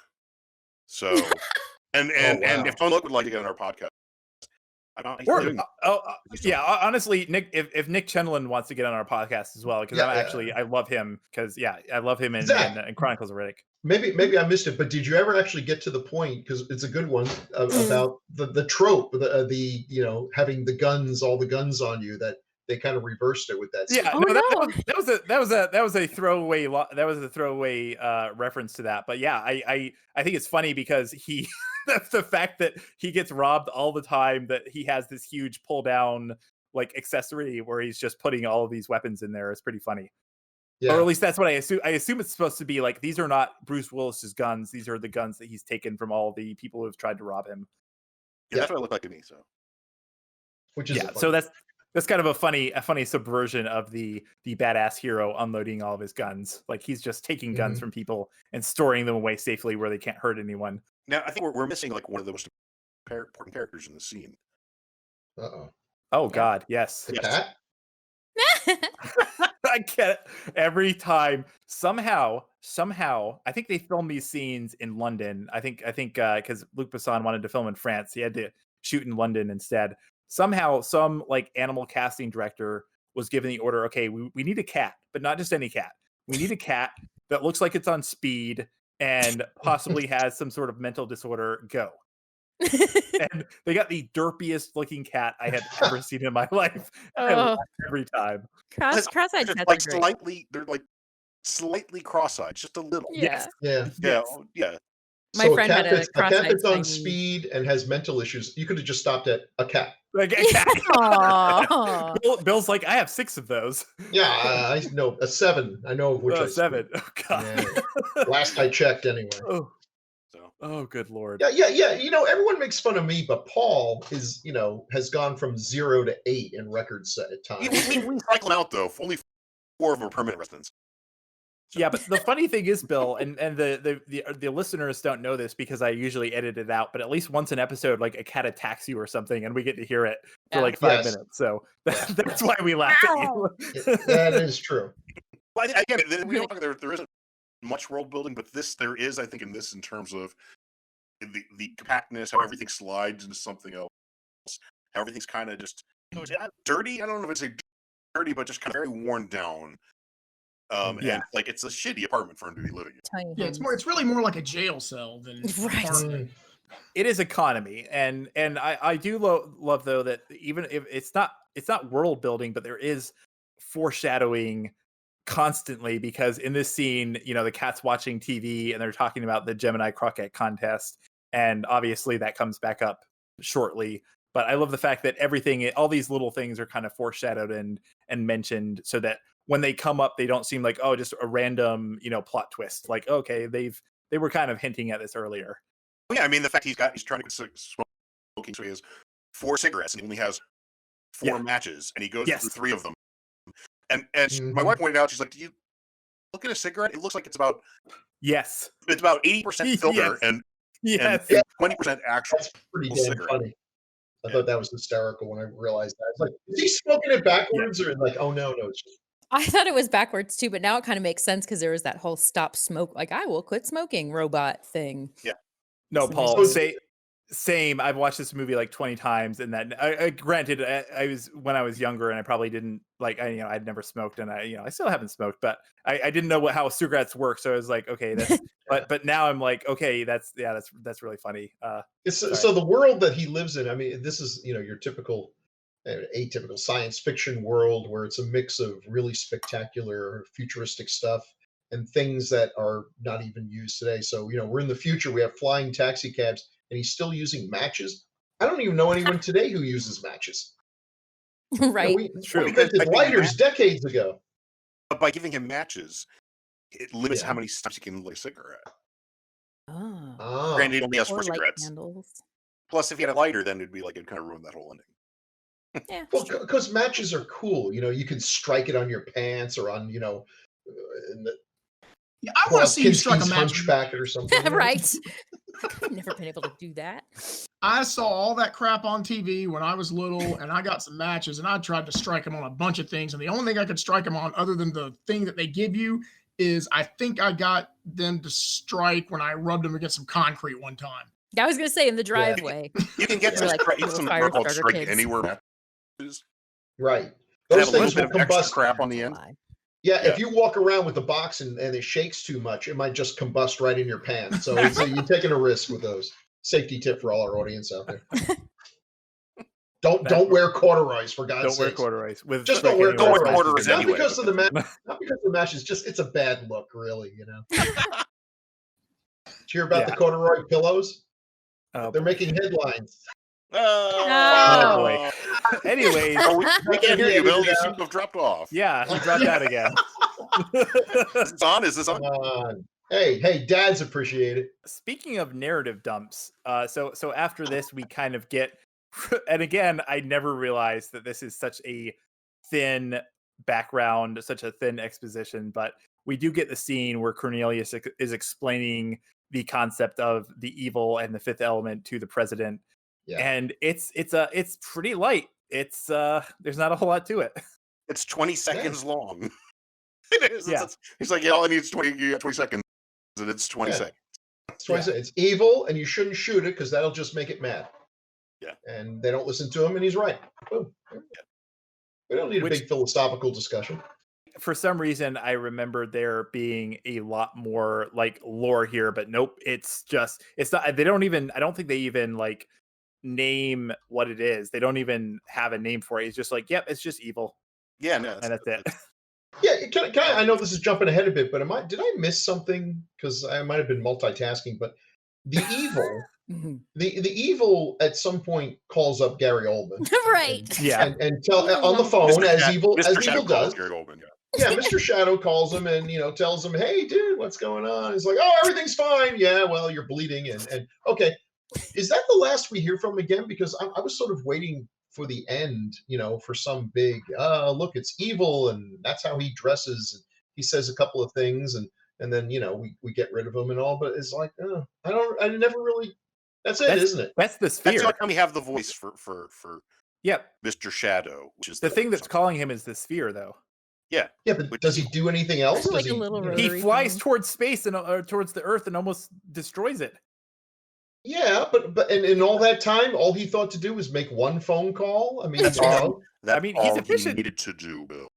Well, Thank yes, you. of course, that's all he needs to do. But if I'm evil, I'm going to do something. I'm going to write on the sky with a finger of fire or something. I'm just going to Yeah. call up. Okay, I'd call collect because I'm evil. But Well, I like that gag, though. They're like, there's radio waves. What's he trying to do? And the one guy goes, I don't know, trying to make a phone call? And, Yeah. and that's what it was. And actually, Yeah. I don't think that's actually blood. It's actually like black goo. And when Yeah, because John Neville is sitting there and about to get immolated Yeah. by evil, he starts getting the black goo as well. Oh man, listen. Hey, I'll tell you something. If I go to the doctor, I'm like, "Hey, doctor, there's blood coming out of my ears," and they're like, "Oh, not to worry, it's black goo." I'm like, well, now I'm way more worried than I was before. In point of fact, Yeah, and that's kind of funny because for some reason I always remembered it being blood, but then rewatching it, it's it, almost it like this thing being in proximity to this thing or having context with this thing. It's almost a manifestation of this evil. Yeah, it because looked Gary like Oldman actually. Rudy Giuliani, the Oh hair dye coming God, out. yes! Oh my Yeah. god. Explains everything. Still. There we go. Oh, Oh Yeah. my that's God. amazing. All right. I can't unsee it now. Okay, hold on, guys. I'll be back in 20 minutes. I got a meme to make. Oh, Oh. the Yeah. only other thing I want to talk about here before we move on is just David's Devo hat because I love it. It's a Yeah. meme hat. Yeah. Yeah, Well, it's because he's like a yeah, he's like an initiate or whatever. initiate. Yeah, that's what. Yeah. Yeah. Is the hat religious? See, I thought it was like a cross between like a yarmulke and a Devo hat. Well, that's what it is. Yeah. That's what you're saying. It's sort of a future religious hat. Yeah, future Yeah. Devo. Is this a good time for me to 'Cause he's confess that I actually had a he- red Devo hat in college? Oh. It's Hey, the perfect that's- time. It's never a that's bad perfect time. time. Yeah, that's not a Yeah. bad thing, Bill. That gets you points. Amazingly, I had more friends than Zach did in high school, and yet Oh, I boy. had a red Devo hat. I have no explanation. Yeah, so if there's nothing else we want to talk about, we can move on to one of the most pivotal scenes, which is after the Mangalores shoot down the Montezuman ship. Which, by the way, once again, I love the practical effects of the Mangalores. I love the fact that it's guys in rubber masks. Well, apparently because Yeah. this is another thing that popped up in the trivia. Apparently, because of the design of those rubber masks and the motors in them, the actors that were in them all had to have sloping foreheads. Interesting. It's Huh. you look like a Cro-Magnon man. Yeah. Mangalore. Oh, boy. Now I hope they make a sequel so that I can play a Mangalore. Well, let's talk about I guess you could call it not to get too metaphorical, but you could call it the resurrection scene, but the creation and introduction of Leeloo. They 3D print her. Yeah. They Very actually efficient. 3D printed her. Very cool. Hey, can your 3D printer do that? No, my 3D printer can't do anything at this point. It's in the garage in parts. So yeah, once again, another actor that I love in the scene, the kind of main technician. I guess I would have never known unless I looked it up. I guess the character's name is Mactelber, and he's played by Christopher Fairbank, who I really love. He's done a lot of like very small roles. He was in Batman. He was in Alien 3. But I pointed out that the thing that recently I kind of recognized him from, that I love him. It's another very small role, but he also shows up in Guardians of the Galaxy as the broker near the beginning. So love him. That character, Yeah. I remember him. What's that? Oh yeah, that character, I remember him. Yeah. Okay, we've established Paul does not remember who that character is. No, but I do remember he's one of those that people call him that guys. That the actor is it's that guy, but he's That so guy great. was in that movie.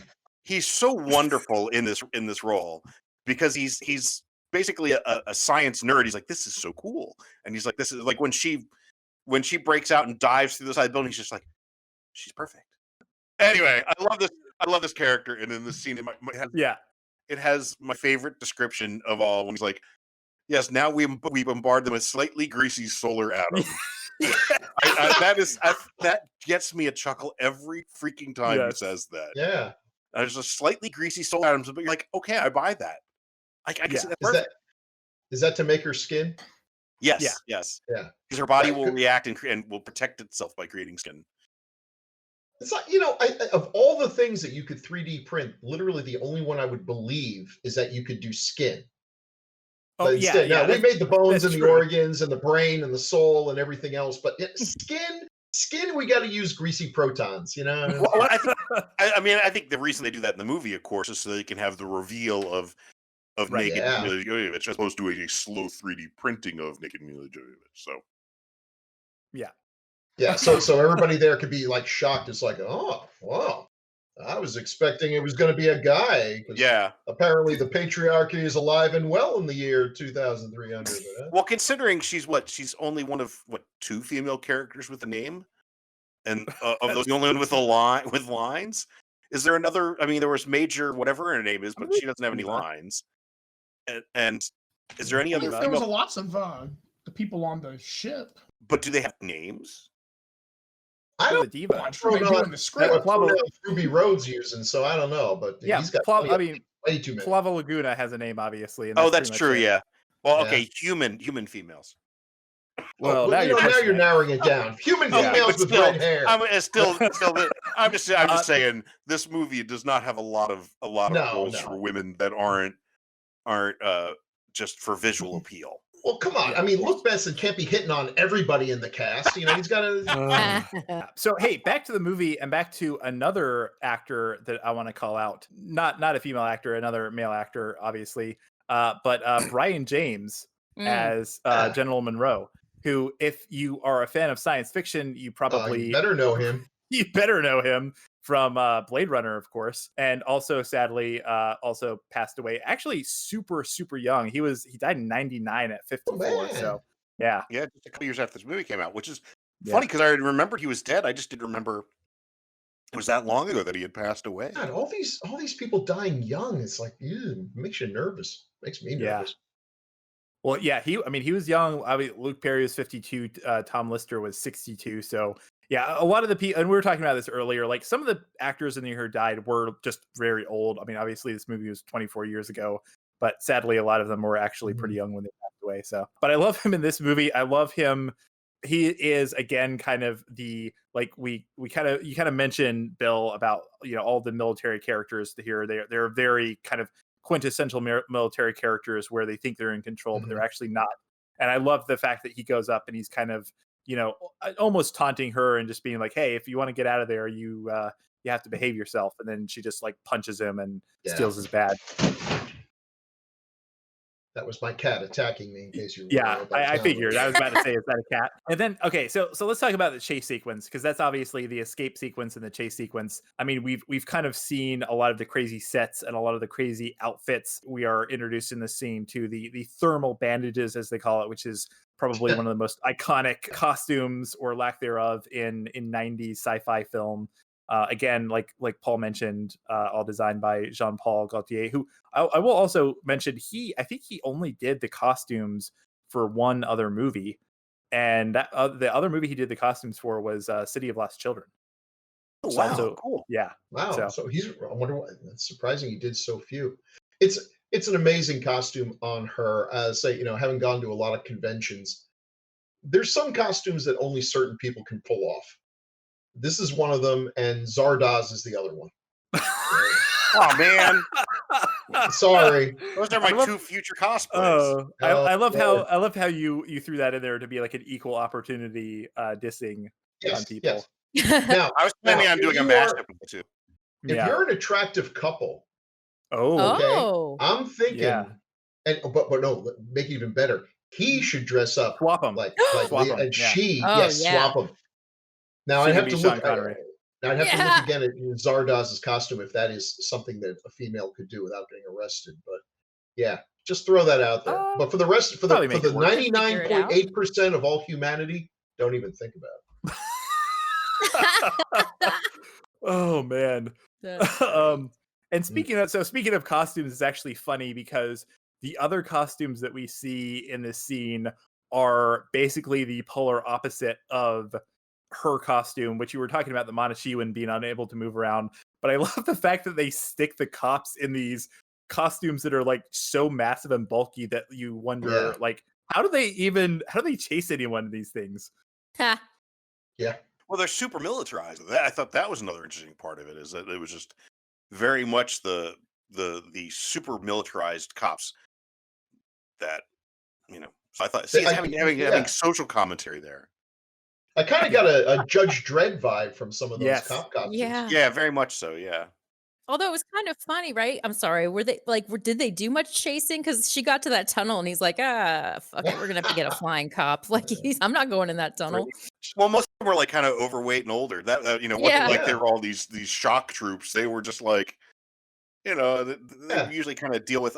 It's more like they deal with the guys when they went after Corbin Dallas, where they're just like, hey, we go in, we tase the guy and we drag him off. That's all. Right. Yeah. They're wearing all these costumes. and they're eating at McDonald's, which is the most terrifying thing of the whole movie. It's not that in 300 years a giant evil planet's going to destroy us. In 300 years, there will still be McDonald's. One of those actors playing the cops at the McDonald's, his name was Mac Ronald. McDonald. ta-da! There you go. Can't make this stuff up. And I do Nope. have to wonder if they hired him, if the casting director saw that name and be like, "Yes, you are the one. I don't need you to audition. You're just the one." But see, it comes back around when Probably they're chasing him and they smash into the McDonald's truck. Yeah. That's the punchline. Product placement. Yeah. Well, Yeah, it was. I mean, I remember it being heavily marketed through McDonald's. So Bill, you did mention that this kind of reminds you of Judge Dredd, and it definitely reminded me of that.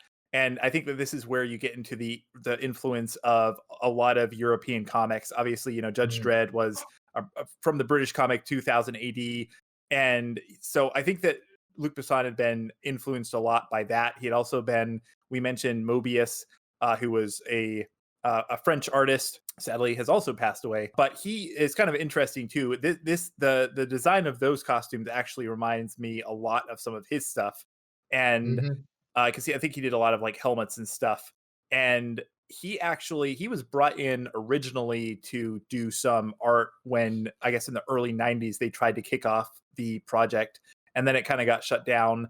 But apparently he actually sued Besson later after the movie came out, which and I guess the lawsuit got thrown out because he had actually worked on the production and he had gotten paid for it.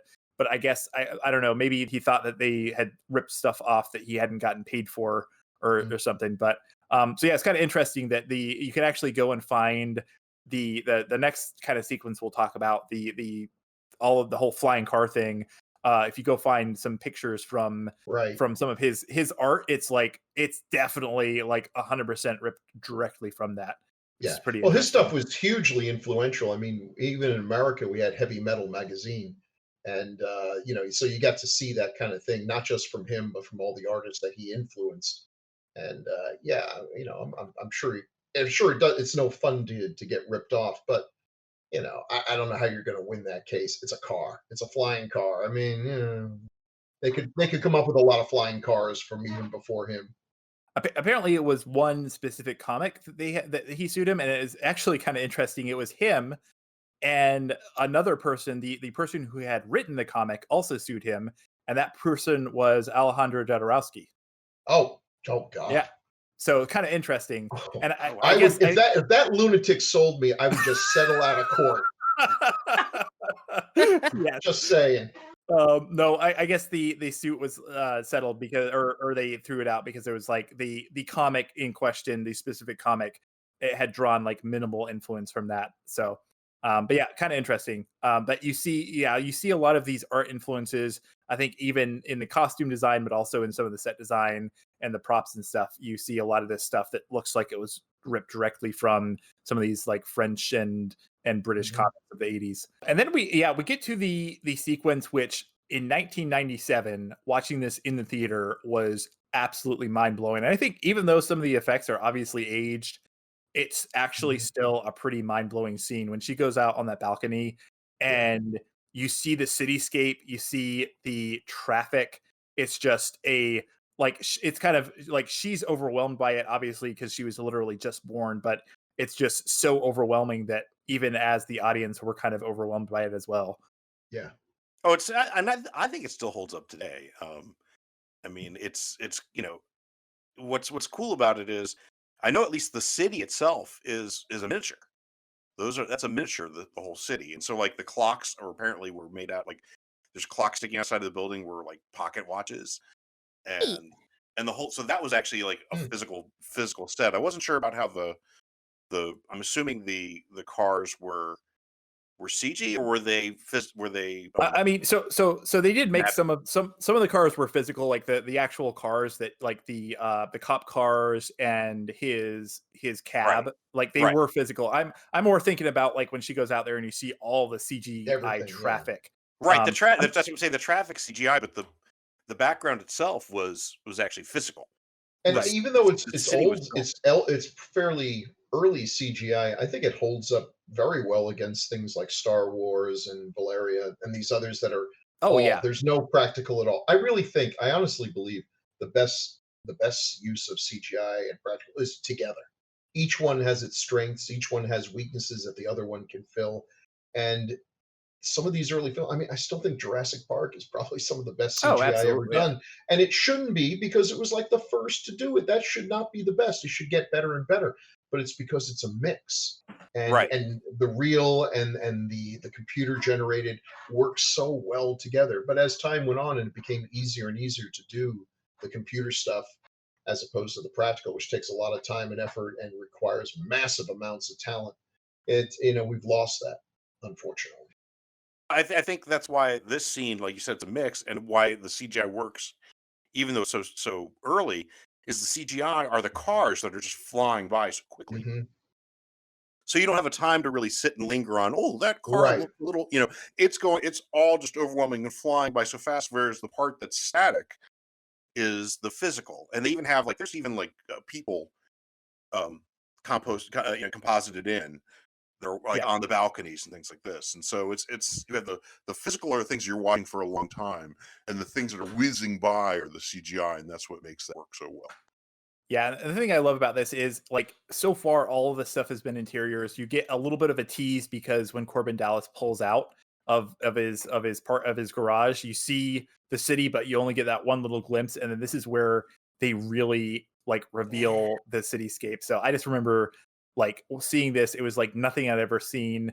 And there were a lot of like even following this film, like I think that there were obviously this is very influenced by we mentioned comics. Obviously, this is also it's kind of hard to imagine that this was not influenced by Blade Runner to some extent because you have these flying cars and especially the flying cop cars. But then you like there was stuff that came after this, like what was it? These I think the second Star Wars prequel where they're on like Right. Coruscant, Yes. Where, yeah, and yeah, it's that like it ridiculous planet. yeah, and it was like it all I mean, I don't know, it felt like they were trying to do this on a bigger scope and it but it just it just didn't feel as awe-inspiring as this for some reason. And we do get the classic moment of the hero who we know is going to save the girl, but for a moment he's very reluctant and he's going to let the police take her because he doesn't want to get any more points on his license. Yeah.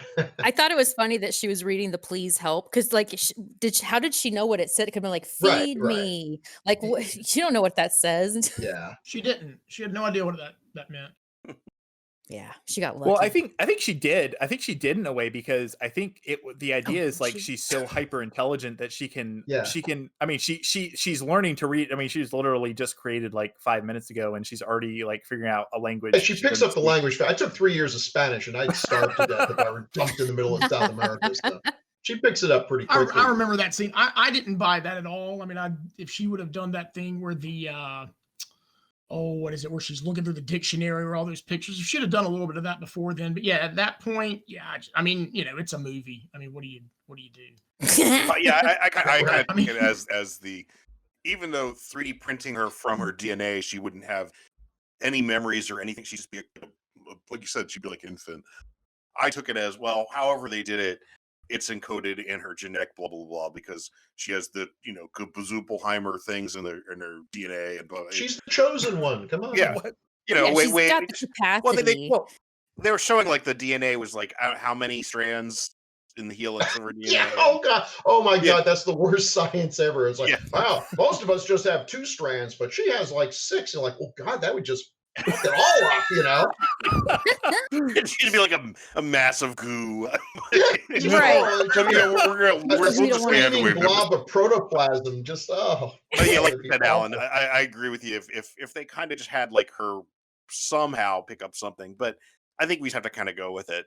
But what I But like, again, since this is not like a Star Wars thing where Yeah. you've got 4 billion people trying to like micromanage every single little thing they do. I mean, like I said, I was like, she wouldn't know that, but it was certainly wasn't something I was gonna Yeah. like harp on, I mean, because Right. Well, I was. I mean, Yeah, it's not- to it's not me, like it is to a- me, the science fiction of this film is sort of secondary. I mean, it's more of a entertaining Yeah. and comedy It's type a thing. borderline fantasy Yeah. film. It's a Yeah. 16-year-old's idea of science fiction. Yeah. Right, Well, yeah. But I want to get back to actually what Zach was saying about this part where Corbin Dallas is like, yeah, hey, look, I'm really sorry, but I can't do anything for you. And at that point, it's sort of like he's just this hardened guy. He's only been a cabbie 6 months, but he's sort of like very practical. He's like, look, this shit happens all the time. Life's tough. I wish I could help you, but I can't. And I He's really only got 1 point. He's only got 1 point left. right. I love that. And I you love don't that know what character happens, moment, but I though. assume he can't drive. Right. Well, He Yeah. knows I like that nothing about character. her. She might have just robbed a bank or something. I mean, Exactly. She's like a junkie. She's sitting there going, well, we couldn't big bada boom. And he's like, yeah, okay, right. You're cute, but hey, tough shit. Yeah. And then so I like that, and I like the kind of turn, like, fuck it. Because he's like, you know what, I've been doing this just for a handful of, I used to be a military guy, I used to have this other life. Now I'm doing this, and this sucks.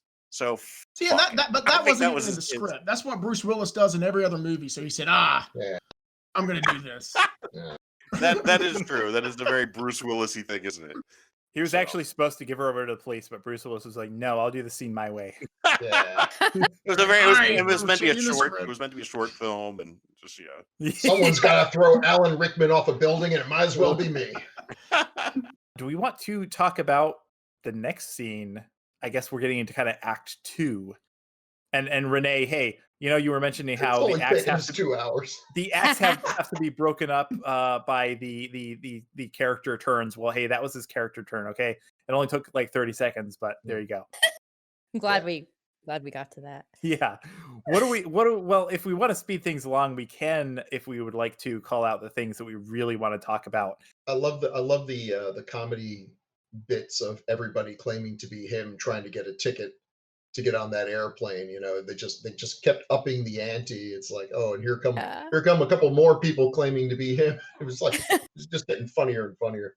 Yeah. Well, hey, let's talk about some of the people who do claim to be him, because wait, before we get that, we've completely really skipped over Zorg. Well, that's why that's literally what I'm about to talk about. So But he didn't claim to be him. No, but he sent Tricky to claim to be him. And Right. when he shows up, he's in the scene with the Mangalores, who also claim to be him. So Right. let's talk about that introduction. And he shows up earlier in a scene, but you don't really see him. So let's talk about Gary Oldman as Jean-Baptiste Emmanuel Zorg. Wow. Yeah. Someone start me off, because I got a lot to say. Why does he have Just plastic on his head? amazing. Right. Why does he have a southern accent? Why does he have a reverse Hitler mustache on his lower lip? Yeah, I All sort of valid thought that they questions. were like a different race or something because, they all had that plastic on their head. And I'm like, okay, so that means they're a different, I don't know, race or something, or they're from a. And who else had the plastic? Alan, who else had the plastic? Because I didn't.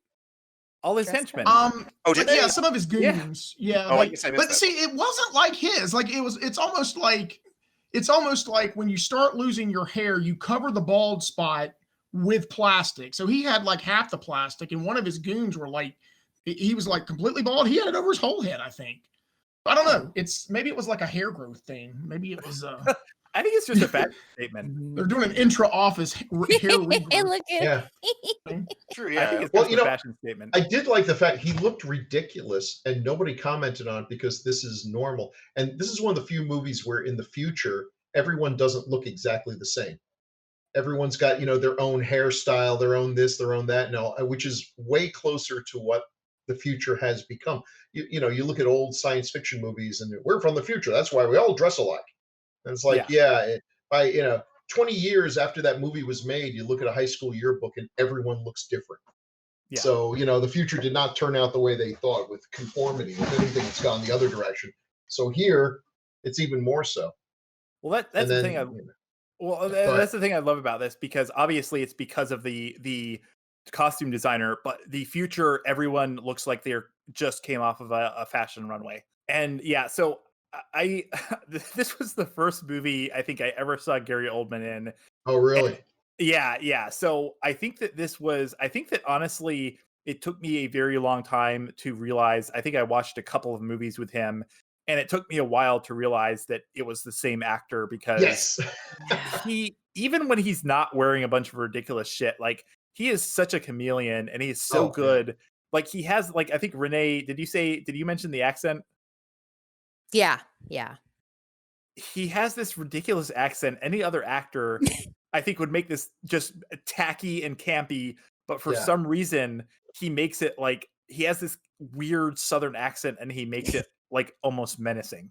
It Yeah. so worked for me because I've been watching. I just finished watching Justified, where Oh yeah, the main bad guy in that has that cadence, that Southern preacher villain. It's great. It's great, and it's a weird choice, but he makes nothing but weird choices.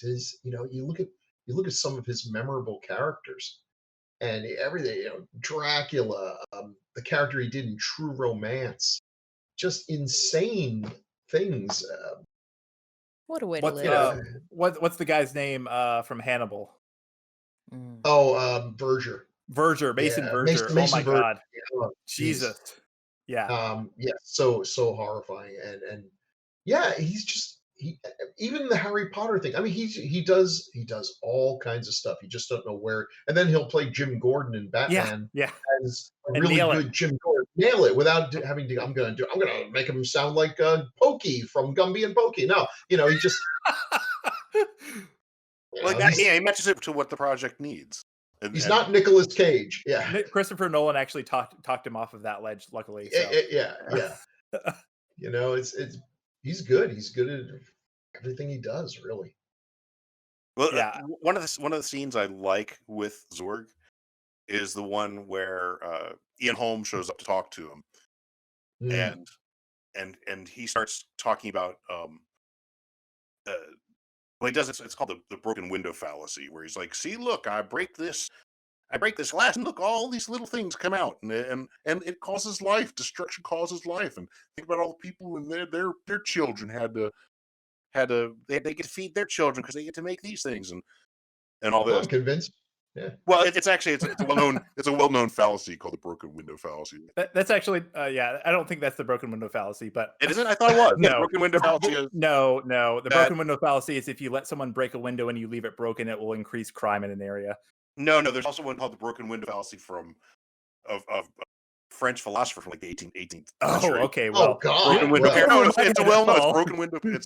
It's basically the argument that war is good because war causes money to be spent and causes advancement, and it's like, no, because there's actual loss from this destruction. There's loss that doesn't. I'm not an economist with us, but look it up. It's called the broken window parable. Zach was still thinking about Rudy Giuliani. Yeah. But anyway, the idea is he's doing this, and he thinks it's correct, and then he gets the little glass of the cherry in it and starts choking to death. And Holmes like, well, yeah. And he's like, what little robot's gonna pat you on the back? He's hitting all things, and I love the little snuffleupagus or whatever the shit pops up. Yes. And it's like looking at him, it's like trying to help him. And later there's a scene where he's sitting there, he's holding it, and he's like snuggling it, and he's cuddling it at one point. It's just it's sitting there, and it's like patting with this little. And so it's so great that Zorg, who's this evil bastard, he has to have his own little genetically engineered friend that he has to have and snuggle. I just, for some reason, that tickles me. Now, this was not the first movie he made with Besson. He was even, to me, I think he was even more over the top in The Professional, where he's playing a human. Just a regular human in a regular time period. He was just so, swinging for the fences. And usually, when an actor is chewing the scenery like that, but for some reason, I'll accept it with him. I mean, it's sort of weird that I like his performance here, and I so don't like Chris Tucker's. They both look like they could be in the same universe. Oh, yeah, boy. I'm sorry. We're gonna have some words. We will. It's not even that I'm blaming Chris Tucker, because I think he played it exactly how it was written. But there's the problem. Yeah, well, we're gonna have some interesting conversations about that, because as someone who doesn't like a lot of Chris Tucker's work, I think that this is a genius role. But yeah, we'll get to that. And then I also love the whole scene where he's introduced and the Manglers are there, and I love the fact that he's given them the whole spiel about the ZX1, and he's kind of showing them all of the all of the different features of it, and he's got like the mannequin that he's blowing up. And then he does, he has the whole 4 stones, 4 crates, 0 stones, 0 crates, which I always used to love quoting. And then he does the thing where, he's like, you know what I like? A dyed-in-the-wool killer. Now, a real killer would have asked about that little red button on the side. I love that scene, and I had a flashback to a movie that obviously had not been made at the time. That was totally like something out of an Iron Man movie. Yeah, you're kind of an industrialist as a villain, yeah. But the whole thing where who's the Sam Rockwell in I guess Iron Man 2, where he's like showing his, hey, you like this and this will do, and none of this stuff really works. But yeah, it's a fun little bit. That's a cool weapon, by the way, except for the red button, which I don't know, not really a good thing to have on a weapon. If it gets stolen from you, and somebody's likely to press it. Yeah, that could happen, but I'll tell you what's way more likely to happen. I reach for my gun and I blow myself to pieces. What I like is while they switch back to the Manglers, they're looking at the ones in the background are like fucking around with them, like guys shooting the net at the other people. And, it's like they're just screwing up. They're just like, whoa, they didn't need that button. They would have ended up destroying themselves anyway. That's true. It does remind me of in the Matt Helm movies. They give Matt Helm a gun. They know he's going to lose it, and it's a gun that to fire it forward, you have to push the trigger forward. But if you pull it backwards, it shoots at you. Because they figured that he'd lose his gun and would, get shot by the other. Anyway, never mind. I figured it was made by the same guy who put the lever in Bride of Frankenstein. That if you pull it, it blows the entire laboratory to atoms, which is really a feature I would leave out of my laboratory. But that's me. And speaking of musicians and models, I also love Tricky as his right-hand man.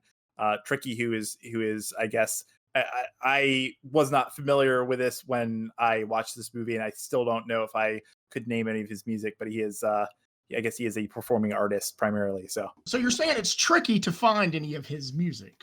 Actually not. I've just never tried to, but I'll let it stand. I'll let you have the joke. Appreciate it. Yeah, no worries. That's what nobody steals these jokes. Yeah.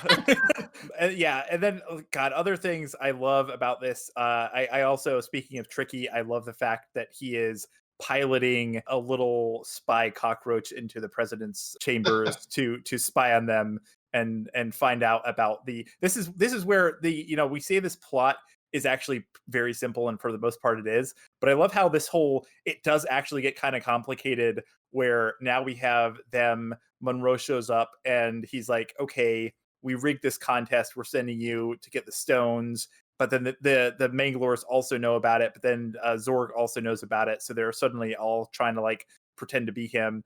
I don't know. It's like it's a very simple plot, but there's this whole thing is all actually very kind of convoluted and complicated for such a simple film. My question is, how do the Manglers know about that?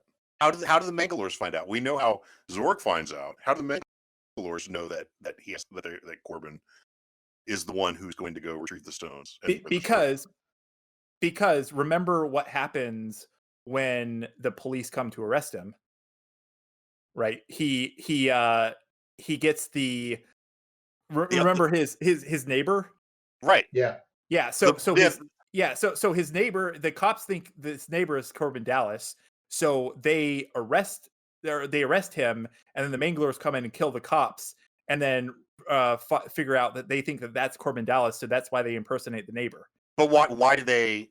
What I'm saying is, why do they take Corbin? Why were they going after Corbin Dallas? How do they know that? How did they know he was going to go get the stones? Because it's being announced all over the place. Remember, I think they announced that he was the winner of a contest. They didn't announce that. Oh, the stones are, because the Zorg knew where the stones were because they were listening in on the president. They knew that they were going to go get Dallas to go get them. How did the Manglers know that's where the stones were? That's a good question. Yeah. That just ruins the whole movie. No. I mean, it is. It's never really mentioned. So maybe I'm trying to think. Maybe there's a spy. Maybe they've got a spy in, because we know they can shapeshift. So maybe they've got a spy in Zorg's organization. We'll have to Yeah. wait for the Zack Snyder cut. Oh God. Now, But he's now gonna take all comedy out of it, then, Yeah. and then we'll be 5 minutes long. And it'll be unsaturated. Oh my God, and it'll be 4-3. Oh. That's actually good. Now, Paul, you're killing me because that never occurred to me. Now I'm like, I feel like it was explained, but maybe not. It was still. I saw that. What? Well, I'm sorry. I thought that Zork had hired those guys. Earlier, but not to go get the not to go get the stones. Well, No, to get he- the well, stones, but not he- to yeah. not to get them from Dallas though. But he called him Did he? when he couldn't. Well, because he couldn't get on the plane, so he called him. But then I don't remember.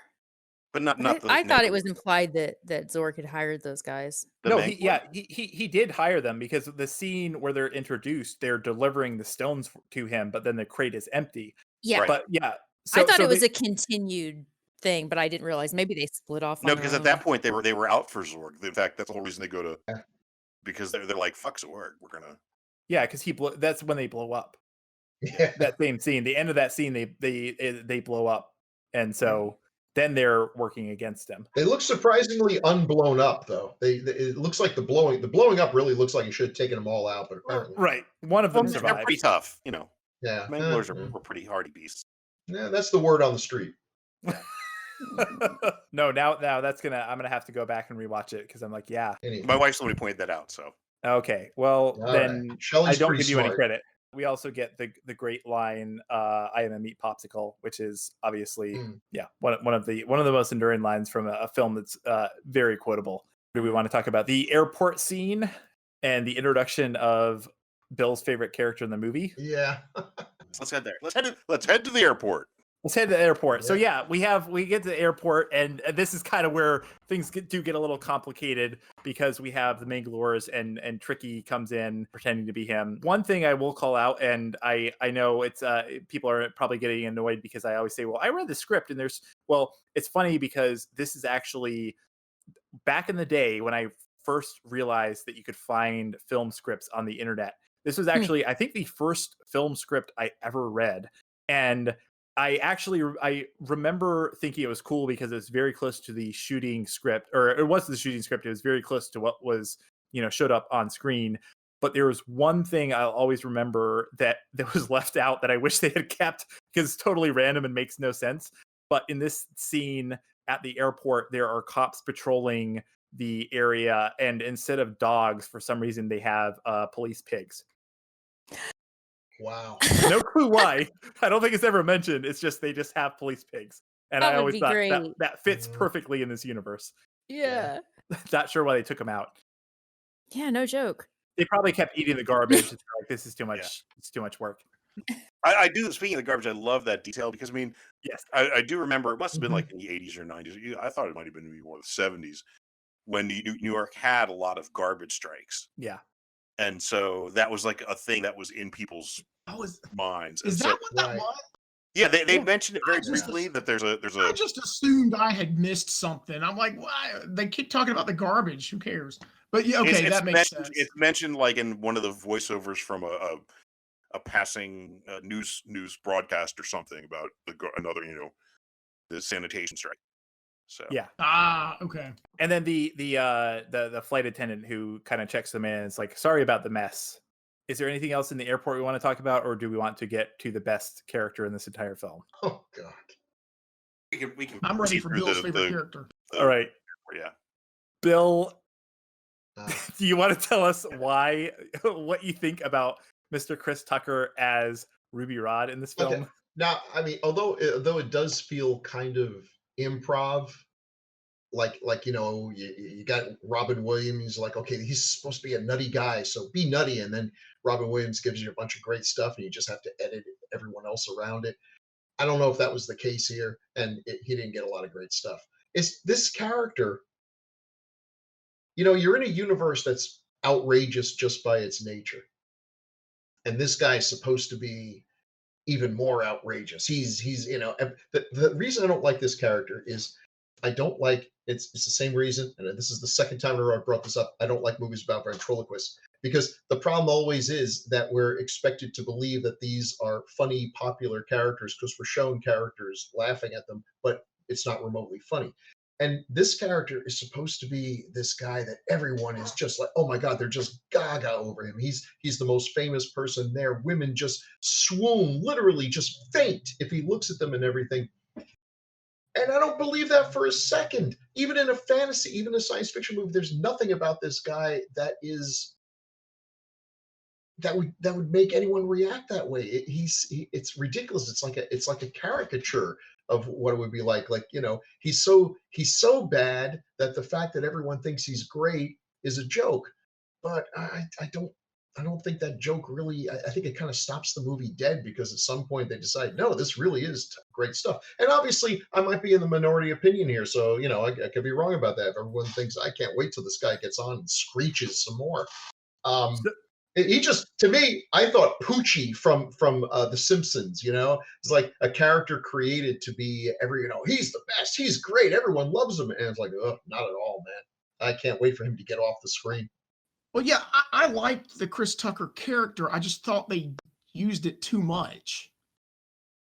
Little I goes a think he long was way. great for five. I don't know, and I didn't time his screen time, but I thought he was great for 5 minutes, but they used him for 15.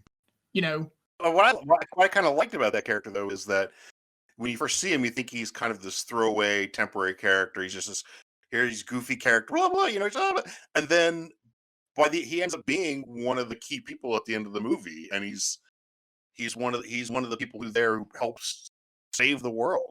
And so I love the fact that here is this kind of like this character that is so outrageous you think is just kind of a throwaway character, and it's also kind of neat because the character is supposed to be, yes, I'm super confident and I'm everyone loves me, and by the end he's like a nervous wreck, and he's also kind of like what do I do, and then he also has the moment. He also has like the journalist moment where he's live broadcasting.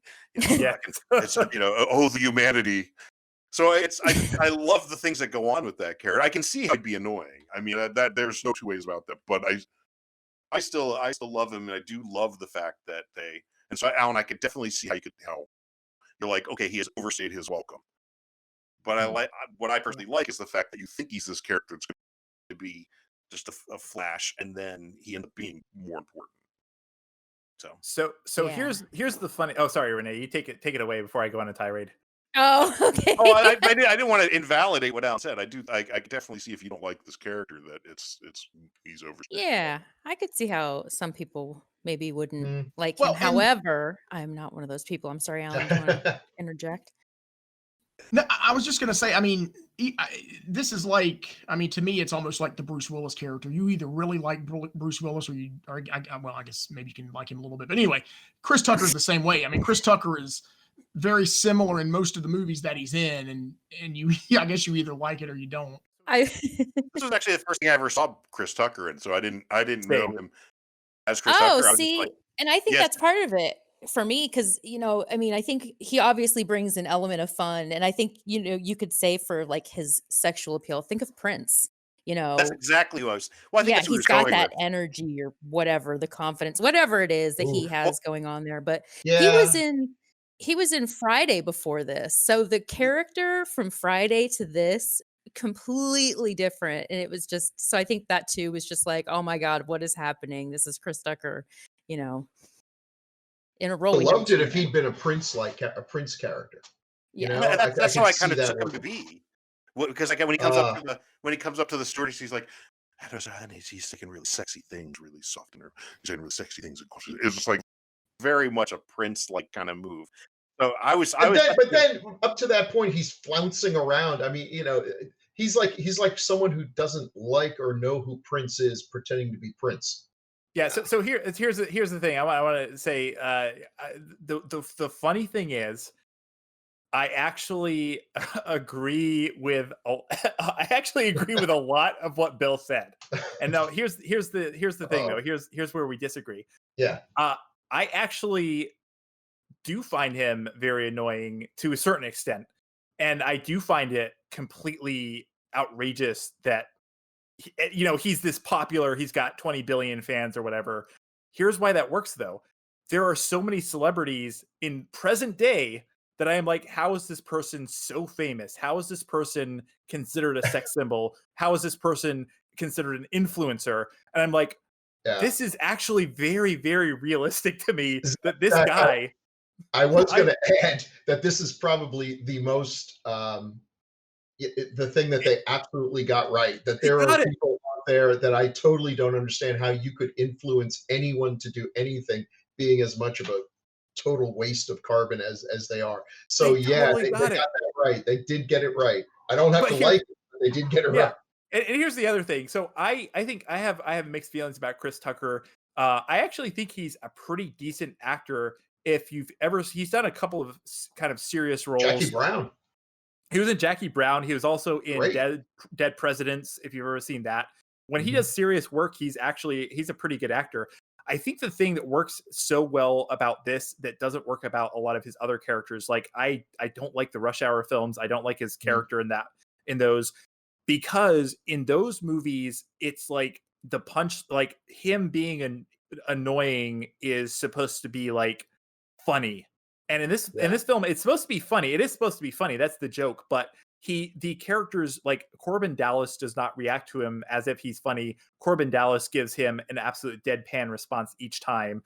And it's like the interplay between those characters. So he's not like I feel like the character is written not that like, haha, the filmmakers think that they are writing a character that is actually like genuinely funny. It's that they are writing a character that is so annoying that he is going to piss off Bruce Willis or Corbin Dallas. Yeah. And there's going to be kind of that funny kind of asymmetry there between the characters. And I don't know. I think also the fact that he nails it so much, his the way that he delivers the lines, but also just his physical presence. Like, I actually think he nails it pretty well. And someone mentioned like the Prince thing. And I mean, the thing about Prince was always about, like, it wasn't just about his voice. It wasn't just about the way that he sounded on the radio. It was the entire persona that he had around himself. And I actually buy that Ruby Rod has this persona that he's kind of built up around himself. That's not just about the way he talks or sings. It's about the way he dresses. It's about the hair. It's about the way he moves. It's about the way he just exists in the world. And I don't know. I think that's why I buy this so much, because it's kind of an annoying character, but it feels like a very lived in character. And that's what makes it work for me. I guess the Prince thing bothers me just because Prince was not always popular. I mean, he was always Prince. He was always out there, and it took a while to build up his popularity, but it happened, and there's a good reason for it. He was unbelievably talented. People don't realize just how talented he was until now that he's gone, they appreciate it. This guy's a DJ. Okay, listen, I don't want to trash anyone. It's a loose comparison. I don't. Not literally. It's a loose comparison. Wasn't meant to look. Yeah. I'm not saying that Ruby Rod, as a fictional character, is as talented as Prince. I get that, and it's just that it's hard to imagine that this guy could have that many fans. I mean, yes, there's a lot of real screwheads walking around, but Now I will say I did laugh out loud when he's like doing his shtick. And what do you think, Bruce Willis? And Bruce Willis just like, yeah, I'm real happy about it. What do you say, my man? What do you say, my man? Yeah, whatever. Yeah. And then it's like when the camera's off, he's like, he blows up at him and is like, and then they do it again, and he does the exact same thing. He's even less excited the second time, and just the way his face falls, that Chris Tucker just, he's so mad at that point. That was funny. That's funny. I think they the director fell in love with this character a little too much, and you see this happen every now and again. I thought the same thing about the Ghostbusters remake, that there was clearly a character that the director just fell in love with, and they kept cutting back to them, and it's like, okay, now you're just mugging for the camera. And when I just feel like when a director or filmmaker is trying to force you to like someone because they do, I just go in the opposite direction. But obviously he works. He works for a lot of people, so. Right, but I could see. I mean, I think of any of the characters in this film, one that would be divisive would be Ruby Rod. Yeah. Because you could easily take him as annoying as hell. In other words, you could basically take him the same way Corbin, I was gonna say Corbin Burnson, Corbin Dallas takes him, which is just like, yeah. won't he just shut the fuck up? Why do people Right. like this guy? And this is a movie with.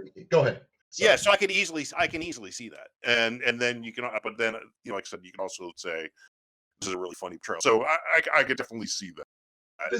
This is a movie with Gary Oldman eating the furniture. Not a subtle portrayal there. And No, I like not. his character, but the difference is Gary Oldman's character. He's just as crazy and over the top and nutty. But in his defense, he accomplishes a lot in this movie. He practically destroys the world. So I got to give the man some props there. He's not a freaking DJ.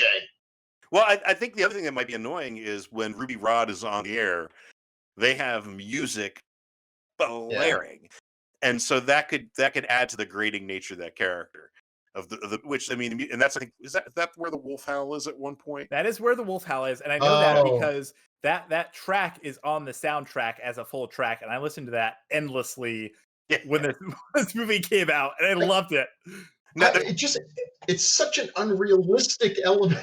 Listen, I'm going to make a reference no one's going to get. He so reminds me of those terrible 1960s beach party movies where they'll, in the middle of just a movie about surfing and everything, they'll have some character who shows up and has superpowers. Maybe it's just a girl who she shakes her hips and people go flying through the air or something. And it's such a weird, and I was saying unrealistic in this movie. I know it's insane, even as the sound escapes my lips. But it just was such a weird element that kind of came out of nowhere. I accepted the 3D printing beautiful women, but I'm not buying this DJ But stuff. Ruby Rod's popularity was too much. Ruby Rod's popularity baffles me. Nah, come on. Nah, get out of here. Bring the aliens back. So when you mentioned flying through the air, that actually brought up, that reminded me like this one gag with Ruby Rod that is probably the most overt slapstick bit in the film when he's going through and doing his broadcast down the aisle, and he has this big long microphone staff at one point. He turns around at one point really fast and yours and the one of the stewardesses goes like flying off stage like through a door. And it's funny, you might not catch it because there's so much going on, but then you watch it, you're like, wait, it's such a slapstick moment that actually doesn't quite fit. But it's just, to me, it's a hoot. It reminds me of the gag you always talk about, Bill, about the person, someone throwing something off screen or a cat. The cat. Okay, all right. See, absolutely. If they did that in this movie, that is the one thing that will guaranteed to get a laugh out of me. Throw something off screen and just hear broken glass and a cat going, "Row!" I laugh every time. Every time. Yeah. So, hey, Bill said he wanted to get back to the aliens instead of Ruby Rod. Speaking of aliens, how about Al Matthews and the scene where Mr. Shadow is calling Zorg? He shows up as General Tudor, but you may know him as Sergeant Apone from Aliens. Or not. Cool. Or not. Okay, maybe you guys haven't seen that movie. It's great. You should watch it. Really? Yeah. It is. So there's more than one alien in that one. Huh. Yeah, it's at least two. Based on they the completely ignore title. things from the first movie, like how far the acid can burn and all this. They blow them up left and right, and it only burns people and burns through shit when it's convenient. Yeah. Oh, sorry. No, I just wanted to call that out because I love Apone, and I never realized it was him until I looked at the credits. Sadly, what was the name of the actor again? Al Matthews. You're gonna tell me he's dead now, right? He passed away in 2018. Yeah. I'm not sorry. Oh. Yeah. Anything else we want to talk about in this bit, or do we want to get to Flust in Paradise and the climax of this film? Let's get to Flust in Paradise. All right, let's do it. It's the Hotel of 1001 Follies, Lollies, and Lingamollies and Gucci Gucci Goo all night long. All night long. My God. All night. Yeah, that's right. I have the whole thing committed to memory. I can't tell you how. Bill and Alan leave. They're like, I'm done. and you sat alone in high school at lunchtime? Yeah, believe it or not. People didn't want to interrupt me because I had my Discman and I was jamming to the Fifth Element soundtrack. Yeah. Okay, so hey, let's talk about Floss in Paradise. I think this is where they told John Paul Gaultier, like, hey, we know what you were holding back earlier. Go batshit insane in this scene, and he did. We got the diva Plava Laguna. We've got all the people in the concert hall. I do want to call out another actor who I actually don't know if he's still alive or he's dead, because I don't think I found any information on him. God, I actually have to find We're him. talking again. about him. He's probably dead. No, this one blew my mind. Okay, because again, I watched this movie so many times, and there were so many characters that like stood out, and I just have very vivid memories of them. And one of them is one of the guys that Ruby Rod points out when they get to the concert hall, Baby Ray. And if you didn't catch his name, he's the guy who's like deaf, and he's like what he's like signing autographs. Played by Ian Beckett.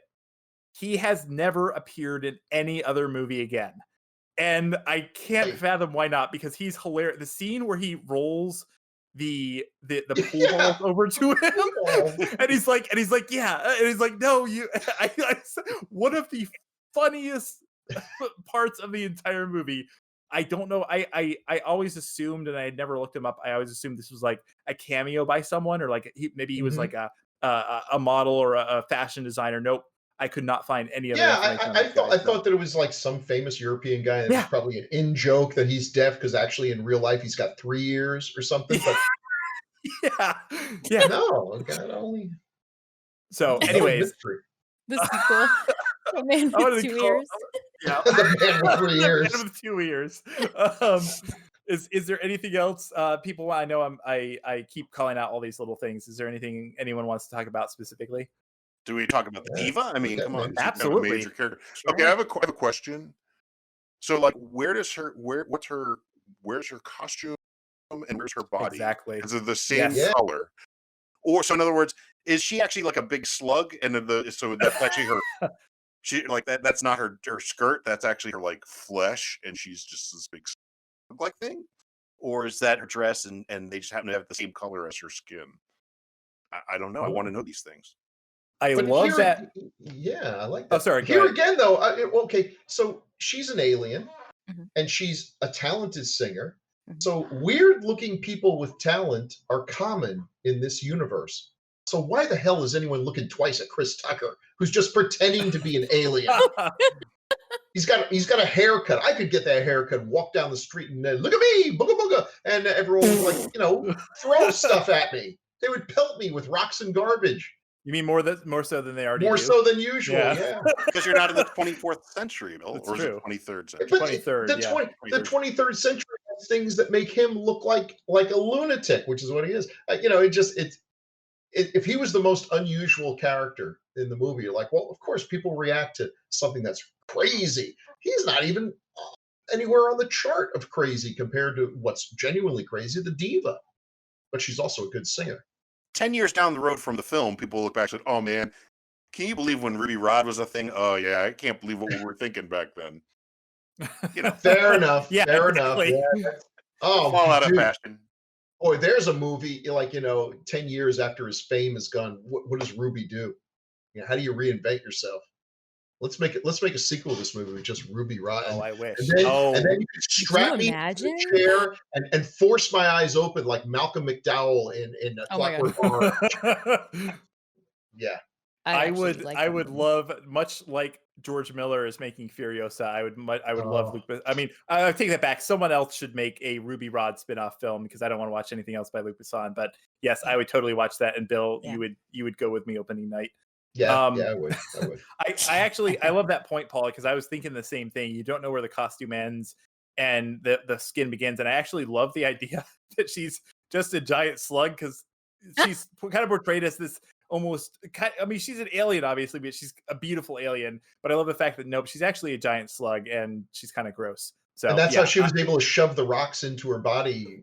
Yes, I guess. Well, what I want to know is, were they going to be able to get the rocks out if she hadn't, gotten a hole shot in her?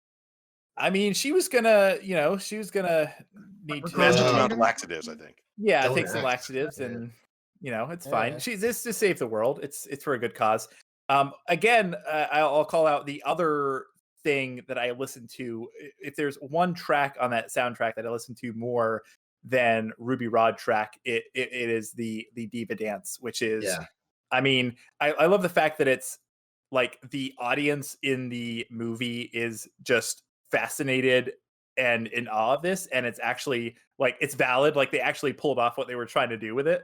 It's also genuinely good. I mean, that Yeah. is something it's worth listening to because it's a good. A lot of times when they try to do, and here's an alien performance by aliens, and it's like that sounds horrible. Yes, but to aliens it sounds good. Like, oh, okay.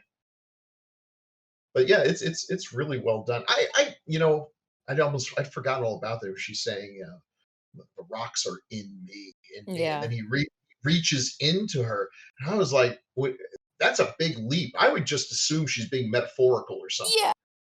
I'm not going to actually. Okay, well, let me go see. Oh my God, what the hell are you doing? She was just wounded. Now you've like killed her. I will say that's the one really. That's the one part of the movie I really kind of hate because it's that moment where someone says something and then the character's like, oh, he said the answer is in me. Oh, what? Oh, wait, what? It's like the moment in the Men in Black where they're like, the answer is in Orion's belt, and then it turns out that Orion's the cat, and it's like, okay, but I don't know. We'll also mention that the diva once again is played by Mei Wen. Is that how we agreed her name is pronounced? It's good. I'll go with that. Yeah. Who Disagree. The long suffering. Disagree. Okay. Well, how do you pronounce it? No idea. I'm just kidding because everybody else agrees. No, that sounds good. Who actually? Hey, thanks for bringing that up. By the way, if you've got really something important on your cat's collar, you need to convey that information. Don't be cute and say it's on Orion's belt and assume that we're ever going to figure that out. Just say it's on my cat's collar. Thank you. This has been a public service announcement. So are we going all the way to the ending here? Because I got to say I'm a little disappointed in how unspectacularly we lost Zorg and the big bad. They just sort of blowed up. Yeah. Yeah. Well, I will say one other thing I did want to call out, and I mentioned this way at the beginning. One of my favorites, and I don't know, for some reason this always gets me, is it's a very minute thing, but the scene, probably one of my favorite moments, is actually between Chris Tucker and Ian Holm. Two very different actors, but they have the great moment where they're looking at the bomb, and Ian Holm's like, starting to say something, and Chris Tucker's like, no, if that was a bomb, they're kind of like looking at, I don't know, they have this great exchange. Yeah. I just love that moment so much. Well, I do think that's great, and tying into the bomb. Bill, you were saying how unspectacular we lose Zorg. I kind of like that because I love the fact that he gets in there and he stops it. He's like, whoo, and then the makers are like, nope, fuck you, and it just like and it opens up, boop, boop, boop, boop, and it's like counting down from where it was stopped before, and he just looked like he doesn't say fuck. What does he say? He said, what does he say as his like last line before he blows up? Doesn't he say shit or something? Isn't shit? Is that what I can't remember, but it's like just like the kind of look like, oh wait, he goes out kind of like a punk. And I think because he's not the big bad. He's the henchman. Yeah. He's the henchman. Now the big bad goes out and becomes a kind of a moon. The thing is, I guess, it happens every 5,000 years. So you think it should know like, oh shit, I guess that's why it plans the whole thing to try to steal the stones. It had 5,000 years to plan it, but I guess maybe it only has influence after a certain period of time. I don't know. And then it begs the question: what happens 5,000 years from now? Or, are they going to take Leeloo and throw her in another sarcophagus and put her in suspended animation for another 5,000 years? And Bruce Willis is like, well, hey, I love you, babe, but we got to freeze you for 5,000 years. And then what's going to happen then? I don't know. I'm just kind of curious. Are they going to protect the stones a little better this time? Maybe. So can we actually, if we want to skip ahead to the very end, there's actually what you just said actually touches on one thing that rewatching this film I actually think is the single biggest problem that I have with this movie. So obviously, we were talking about the aesthetics. This is a very aesthetic film. It's a very visual movie. The plot is very simple. There's a lot of stuff that honestly, like, I'm actually okay with that because it doesn't try to give you a convoluted plot. It doesn't try to do too much. It kind of knows what it is and it executes it very well. But the one thing that rewatching this as an adult that I didn't ever think about as a kid because this wasn't something that was really on my mind, but the way that they save, the way that they ultimately save the world and the universe is by his love for her activating her power to stop the orb, the evil orb or whatever, Mr. Shadow, right? Right. Yeah. Mm. I do not get that at all. I do not get him falling Mhm. in love with her. He has a couple of scenes with her. He most of the scenes that he has with her are like pity or Yeah. you know almost like looking at her as a burden, and then he's professing his love for her. And I Yeah. think that this is the one thing that I actually have discovered I really dislike about this movie. Ugh. Yeah. Renee sounds like he has something to say, Well, yeah. so I'm going to shut up. I'm sorry. I've Oh. been like uncomfortably fidgeting around for like, oh, because I'm just, Yeah. there's Dive just, into it. I honestly, you could have replaced her and cast a dog as Leeloo. The movie would not have changed, Well, except it's the called end would have been very bad. Hmm. Yeah. it's called the sexy lamp. If you can replace the female character with a sexy lamp, Yeah. that's yeah. And I agree. I mean, she can't talk, she can't communicate in any effective way, and it really bugged me too when I didn't mention it then, but when the diva was like dying, she's like, "Oh, she's so strong, but she's so weak, and she needs you." Like, oh, come on. And Yeah. then at the Yeah. very end, when she's like, "Please tell me you love me, please." Like, she desperately needs him to love her. Like, oh, this is so awful. See, What's I and got the literally what idea that she needed him to love her for her to do whatever her thing there was, and that didn't make any sense. It's oh, like, when was that part of the deal? you're the supreme being. Like, you should be Yeah, a we just strong, needed to independent. get you to the the throne there, and he didn't need to love you Yeah. to Because No, the fifth element is love. love. Yeah, and Yeah. that's like, Captain what She's did you trick she's a me? supreme being, but what's a supreme being if they're not worshipped and loved? She is That's a, love. that I mean But that's a it's fun garbage. little trope that's in a lot of movies. Gods that are no longer loved cease But I to mean, they exist or refer to they it. fade. But he's the only That's a one. different kind of love, though. Yeah, I mean, Yeah. he's professing like deep personal romantic love. love. Yeah. Yeah, like we're gonna hook up later in a tube love. I mean, I think if there's only one scene where she really has any sort of agency at all, or she does Yeah. anything, is when she goes beats the shit out of the Mangalores. Right. And other than that, I guess she does provide them the information where the stones are. But other than Yeah. that, she's like you Yeah. said, she's just a what do you call what'd you say she could be replaced by what? Sexy lamp.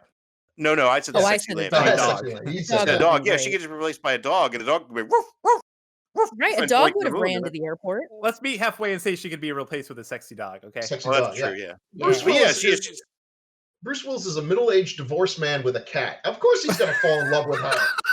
I mean, Right. okay, let's get a couple things straight. If I ever meet Mila Jovovich in life, the first thing I'm going to do is profess my love for her, obviously, even though I've never Yeah. met her.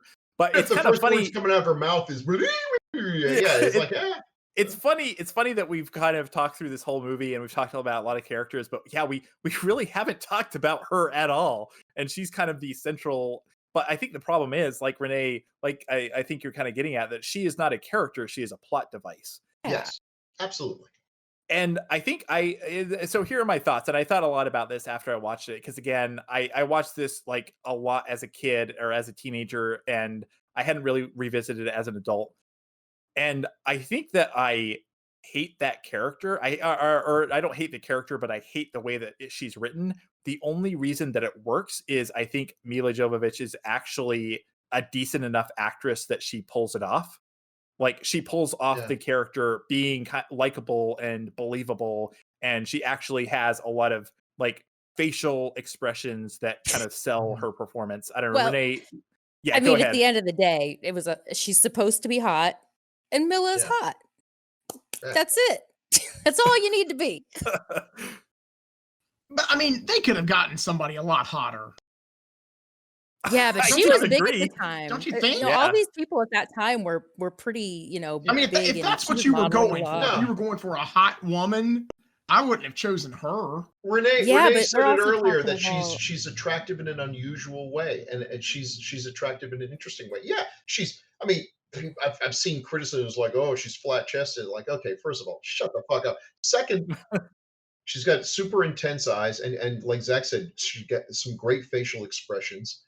I mean, I think she works as she's not supposed to be a hot woman. She's, the fifth element. She's the ultimate blah blah blah, the chosen one, and the chosen one should not look like Those a thermal beautiful like bandages I disagree. I actually disagree because the way that people react to her, like the joke is they reveal her and they're like mid sentence and then they're like, oh, the dot dot dot perfect being when they see her. So I think the way that people react to her, like when they see her as a human, they actually do react to her as, oh, she's the perfect being, and you know what we mean, wink wink.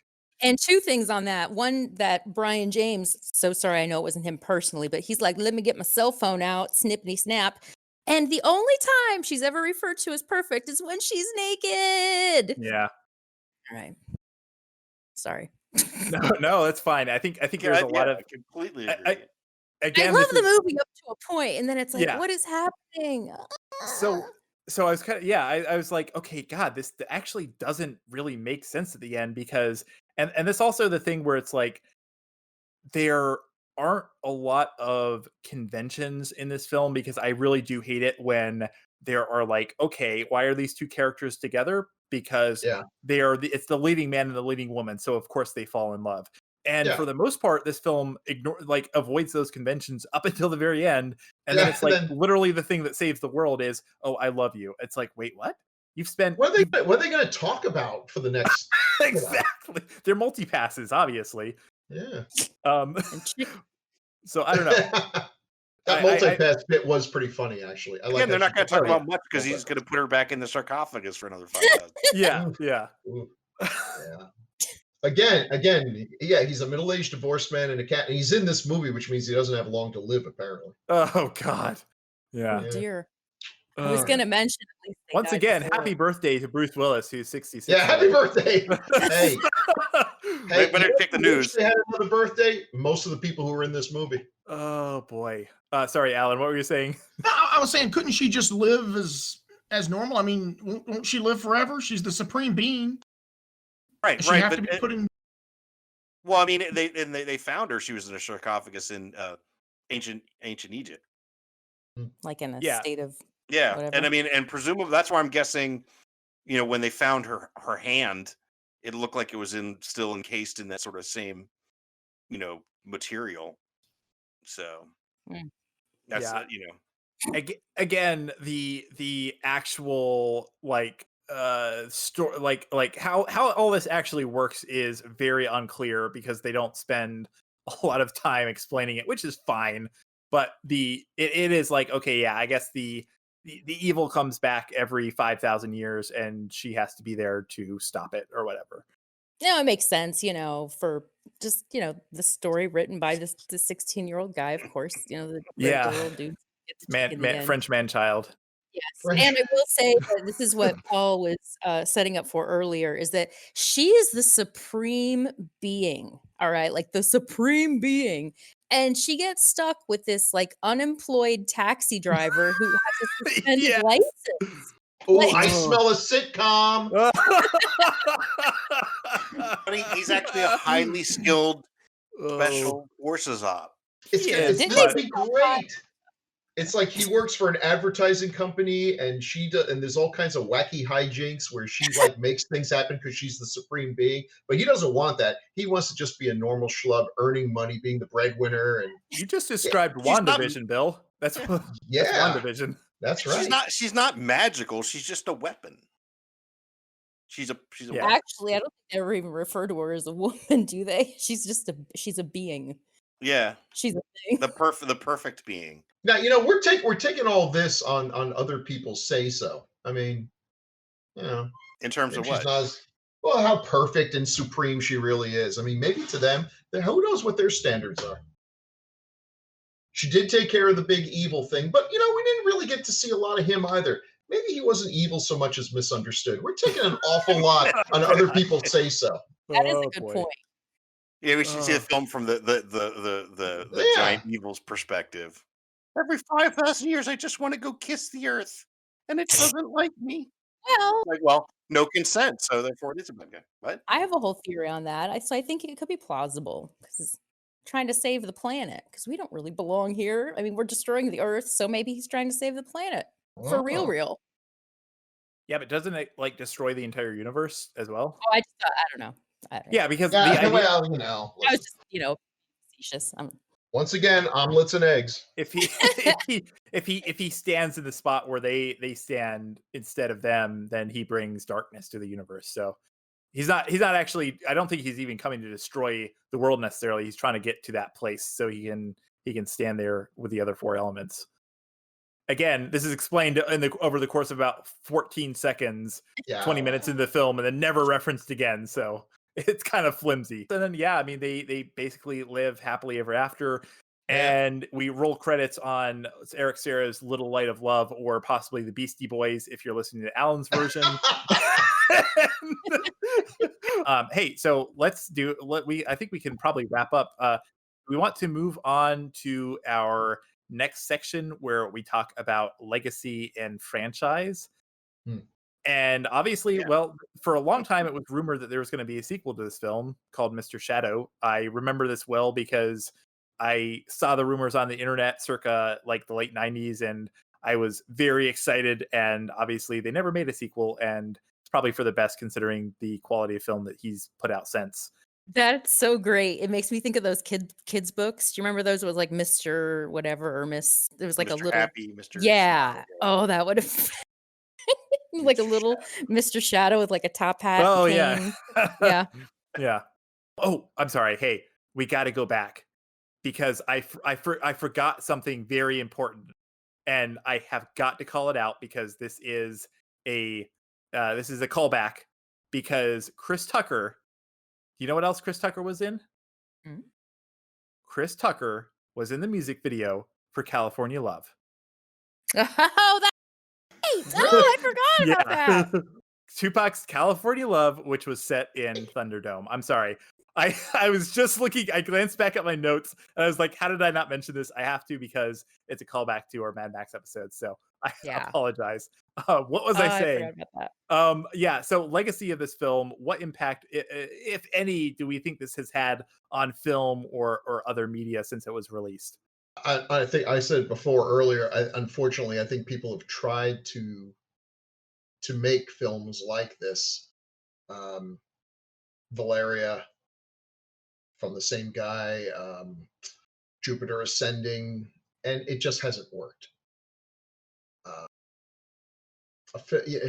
It's kind of its own thing with a lot of style, not necessarily a whole lot of substance, but you can only do that so many times. It has the right combination, likable characters, likable actors in it, and all.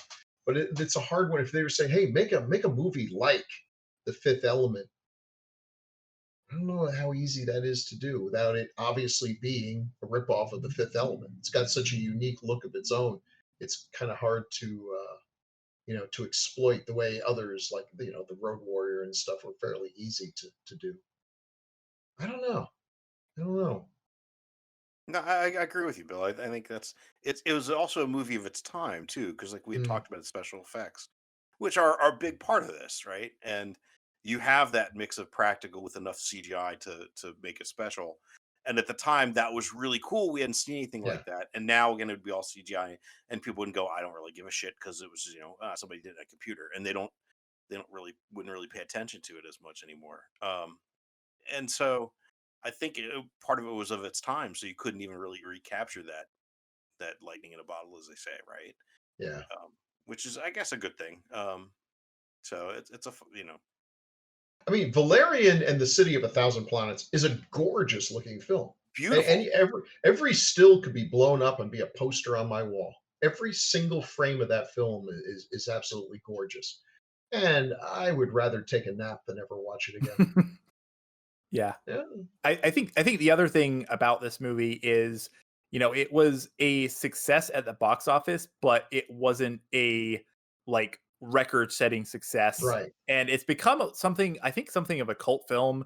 It's kind of actually interesting that this is apparently still a very divisive film. It was when it came out, and it still is. That it's a love it or hate it film, because for a long time I just assumed everyone loved this movie because I always loved it and all my friends loved it, and it's an amazing film. And then once I started reading like some of the reviews, it definitely seems like people are like, this is amazing, this is just a beautifully made movie, or people are like, this is just trash and I hate it. So It's one of those movies that it did well. I mean, it certainly made its money back at the box office. It turned a good profit and everything, but 75% of that profit was from outside the United States. And it's kind of a chauvinistic thing, but if a movie doesn't really score big in the US, even if it makes a lot of money outside, Mad Max right there, it's not really considered a huge hit. That's not fair. There are movies that have had sequels, and everyone's like, why did they make a sequel to Highlander? Because it made money everywhere but here. yeah, and that's So, funny because that actually has changed in the recent years. But back when this movie came out, right. it was definitely all about the domestic box office. Yeah. It's actually funny because another series, and it's Mila Jovovich kind of did become an action hero after this.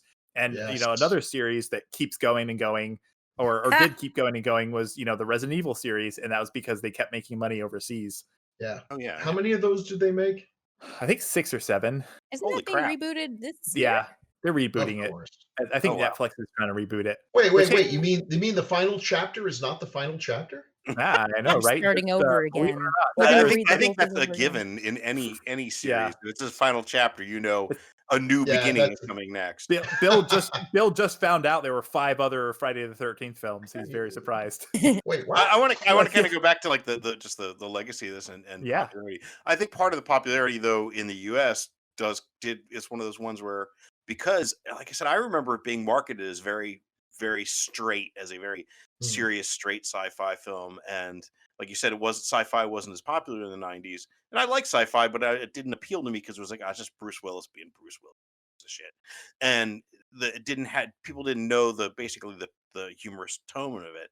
And people caught that on video. And I think a lot of people who love it now are probably people who caught it later watching on home video or on, HBO or wherever they happen to catch it.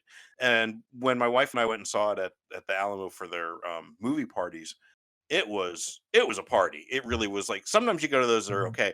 It was slam full of people. Everybody loved it, and everyone had such a fun with the props and the call outs that you could do, because the Alamo is kind of limited, but you're allowed to, Yeah. for their movie parties, you're allowed to quote along, and big bada boom, and just everyone.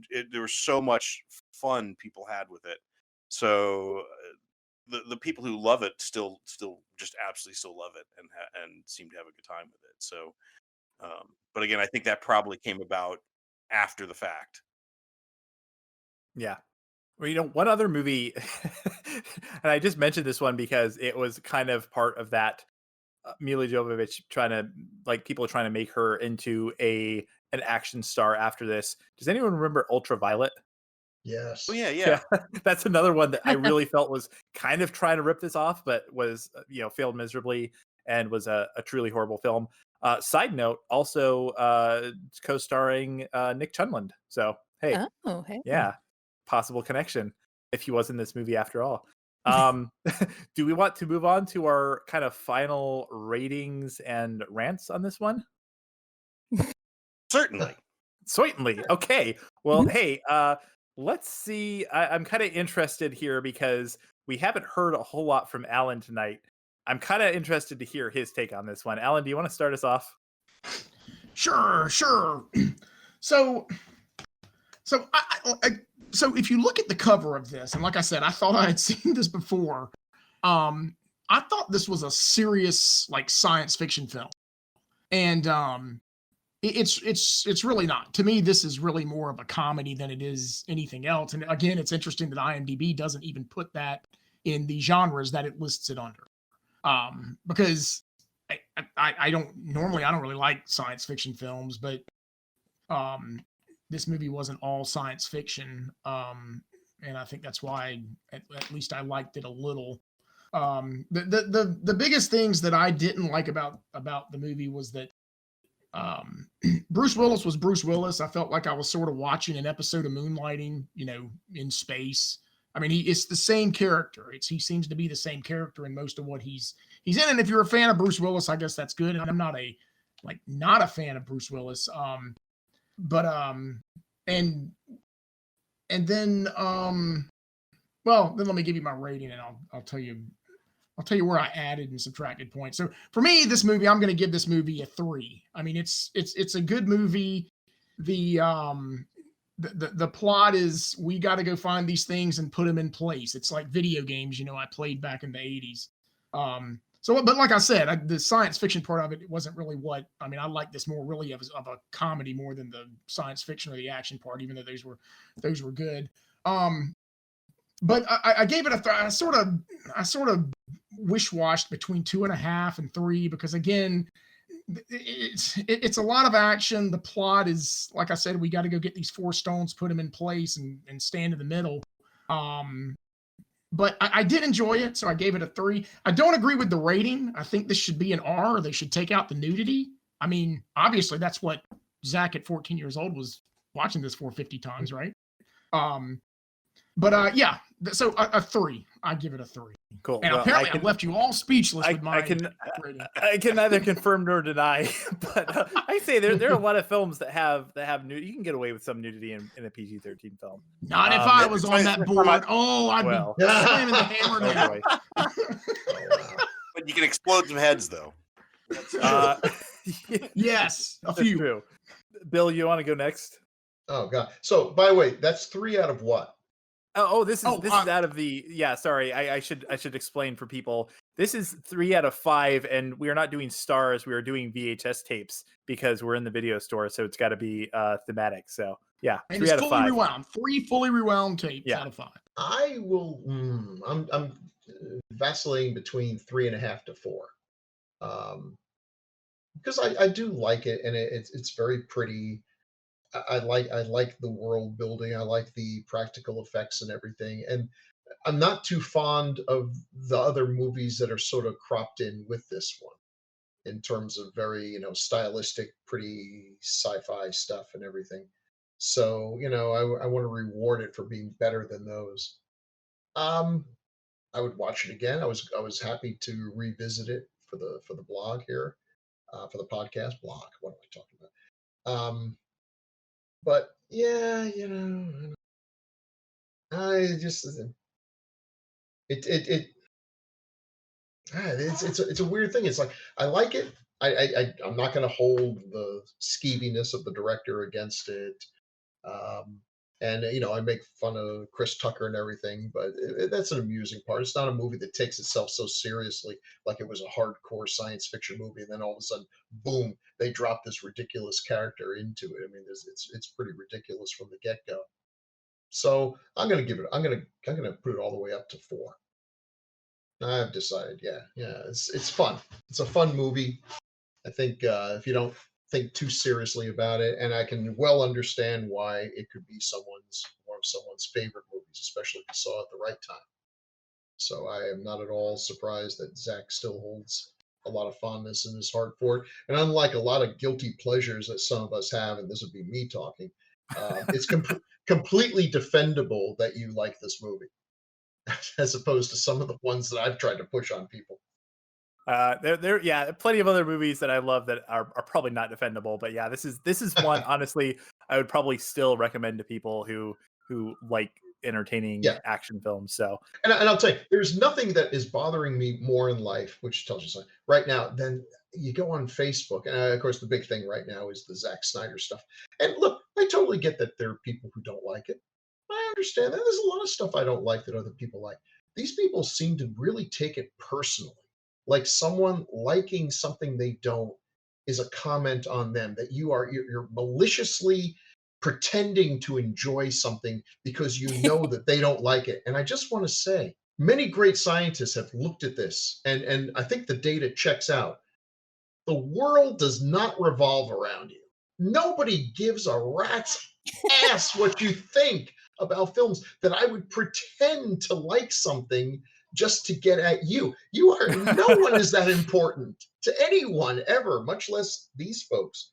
So, it's crazy. Yeah, it's a fun film for a lot of people, and I'm sure there are folks who absolutely don't like it, and they should probably, I don't know, watch something else. Well put. Well put. Paul, let's go to you next. Okay. Well, all right.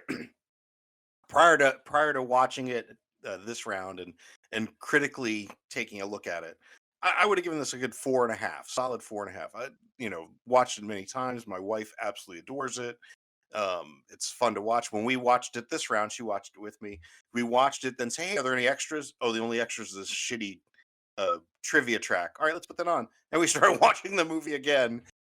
So I think I'm gonna like Bill. I'm gonna settle on a 4. So Nice. And Renee, so I kind of saved you for last because I am very interested to hear your final thoughts on this and kind of how you ultimately judge this film. So what do Yeah. you think?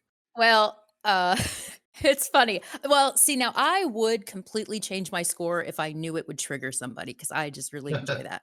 However, So in this you case, are the one who will do that. I like it. I am, and 0. No, I'm just kidding.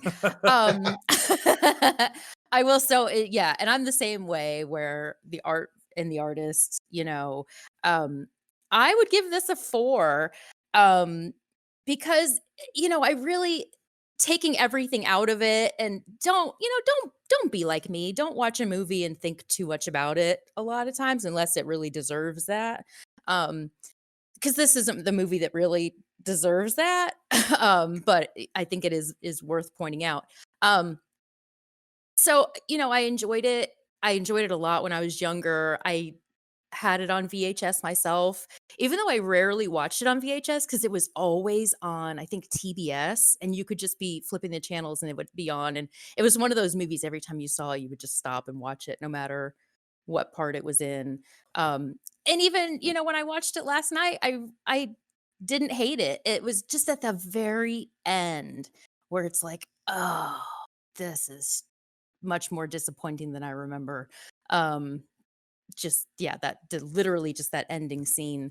Well, with when they're the stones, all that stuff. So yeah, I would say it's a 4, because again, like Paul says, I would watch it again. I would tell people they could watch it. And the candy, or I'm sorry, cotton candy metaphor was perfect, because you enjoy it, and at the end you get a stomachache. So perfect. So you're saying this film gives you a stomachache? Just at the end. Just at the end. Okay, fair enough. Yeah. Yeah, no, it's actually funny that you use that kind of metaphor or analogy, because I was actually thinking the same thing when I was thinking about it last night. I was like, yeah, this is basically a buffet made entirely of candy, and there's not really a whole lot to it. There's no nutritional value whatsoever. Yeah. But oh my God, like I'm gonna keep going back to that buffet time after time and just like stuffing my face, because it kind of never gets old. So yeah, I mean, this is a film, like, man, when I was a teenager, I mean, this probably would have been like a 5 on my list.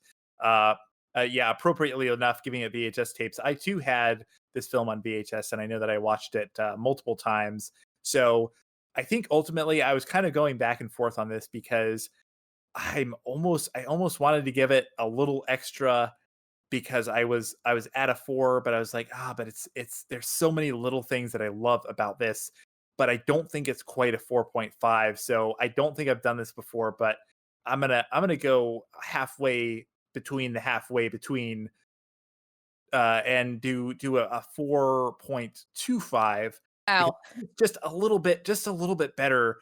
Maybe it's just that Zorg accent, or maybe it's just that baby race scene, or maybe it's just the stewardess getting hit by the thing and falling and hearing the sound effects. I don't know. It's all those little things. They just add up to So I'm going to give it a 4.25. I think that knowing what I do now about Luc Besson, like God, there's a lot there. He hasn't really made a. I mean, he made The Messenger after this, which was okay, but since then it's all been trash. So there's also that. But just it sounds like he's a really kind of despicable human being. So that's very unfortunate. But hey, there were a lot of very talented people in front of the camera and behind the camera on this film, and not to discount their efforts. So I think it's still a very enjoyable film. I would, like I said, this was the first time in probably 20 years I had watched it, and honestly, I'd probably watch it again next week if I wanted to. If like Paul said, it's one of those movies you sit down and you start watching it, and you're like, oh, I'll watch this for a few minutes. I got a few minutes to kill, and then you're 45 minutes or an hour in, and it's like, oh yeah, well, I may as well finish it now. So, what, Ellen? I'm sorry, what was your score? I gave it a 3, so we ended up at a 3.85 with your quarter tape rewind. Oh, the contempt in his voice. Man, now Renee, you should have given it a 5. I think that would have triggered Alan. Although, now I will say that this time Zach did hit his goal of choosing an order where it was strictly increasing. We went 3, 4, 4, 4, 4.25. Yeah. So technically it did. Yeah, I did it. I didn't even mean to do it this time, but yeah. I mean, yes, of course I meant to do that. What are you talking about? Completely intentional. I have one other thing I want to mention, because this is something I didn't find a chance to mention otherwise, and it's just a fun little connection. So obviously Ian Holm, lots of great movies he's been in, but if you're a sci-fi fan, or a horror fan, you probably know him from Alien. I don't know. Are you guys familiar with Mila Jovovich's music career at all? Oh, no. Yeah. So she has and this is not a setup for a joke. She has an album called The Divine Comedy. It is actually a really good album. She's actually a really, I don't know if she did all the music. I mean, she sings, but I would actually recommend it to people, because it's almost I don't know what genre you'd put it in, but it's almost like folk music. I don't know. It's it's funny, because if you watch, she's also in Dazed and Confused, if you remember her in that. And she actually has a line where she's like, or there's a scene where she's like singing, she's like strumming a guitar and singing something. It's actually something from the album, which I always thought was kind of cool. Oh. Yeah, so I go look it up. The Gentleman Who Fell is one of the songs from the album. It's a great song. But just a little piece of trivia: there's a music video for The Gentleman Who Fell, and there is another actor in that video, and that actor is Harry Dean Stanton. So, and that actually came out before The Fifth Element. So this was not the first time she had appeared with a former Alien actor. So I don't know. I just thought that was kind of fun. I think that about does it. So I guess we can sign off, and we can tell people at home that if you liked this episode, you should probably subscribe. A, you should subscribe to us on your favorite podcast provider. B, you should go to, if you're already subscribed, you can find our other episodes, or you can go to videostorejunkies.com to find more content. And then C, you should go to twitter.com, and you should follow us at Video Junkies Pod, where we post updates, we post about movies. Renee yells at me because I'm posting about the wrong movies, but I try to post about a variety of films, entertaining, screenshots and GIFs and all kinds of stuff. Just know that anything I post, Renee's probably shouting at me about. So, and really, if you've made it this far in the podcast and you're like wondering, wow, should I subscribe? Yeah, you really need to. You've made it 3 hours with us. You should subscribe. You really should. Yeah. That's very true. Hey, if you like the meandering style of this podcast, there's literally dozens of hours more to be found. So and we'll be coming out with more episodes practically every 2 weeks. So definitely check us out. So I think that's it. As of this recording, we actually don't know what movie we'll be doing next. So listen for about another 30 seconds, and I'll probably say it in the outro that I record. So, or actually, I probably won't record an outro because I just said everything I say. So, hey, tune in 2 weeks, and we'll be covering. Does anyone want to throw out a film off the top of their head to watch? I had heard Super Mario Brothers batted around, but oh my God, do we want to do Super Mario Brothers? Please, I mean, please. I mean, I think it's our destiny. Okay, well, Paul Yeah. said it, so we're gonna make it happen. Oh, Probably boy. because I just mentioned Super Mario Brothers today, and I found out that there is an entire Twitter account devoted to the Super Mario Brothers movie. So come back in 2 weeks. Oh, actually, no, hold on. That Oh, we kind of oh. blew a really good intro there. So let me mix it up. Pretend you didn't hear that. Hey guys, what movie stars John Leguizamo, Bob Hoskins, and Dennis Hopper?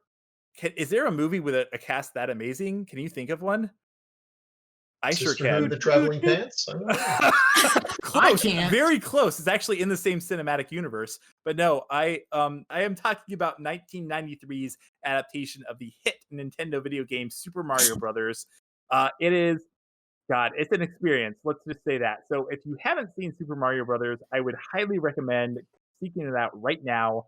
I don't know if it's actually streaming anywhere, but by any means necessary, find it and watch it because it is an amazing experience. And I think we're gonna probably spend, I don't know, probably 6 or 7 hours talking about it because there's that much to unpack. So join us in 2 weeks and we'll be talking about that movie.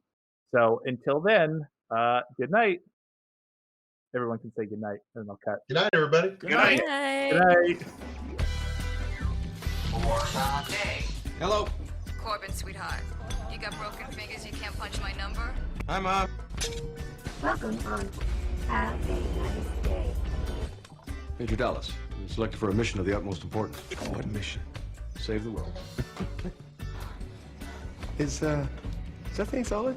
Unbreakable. Good. Word of the stone. I don't know.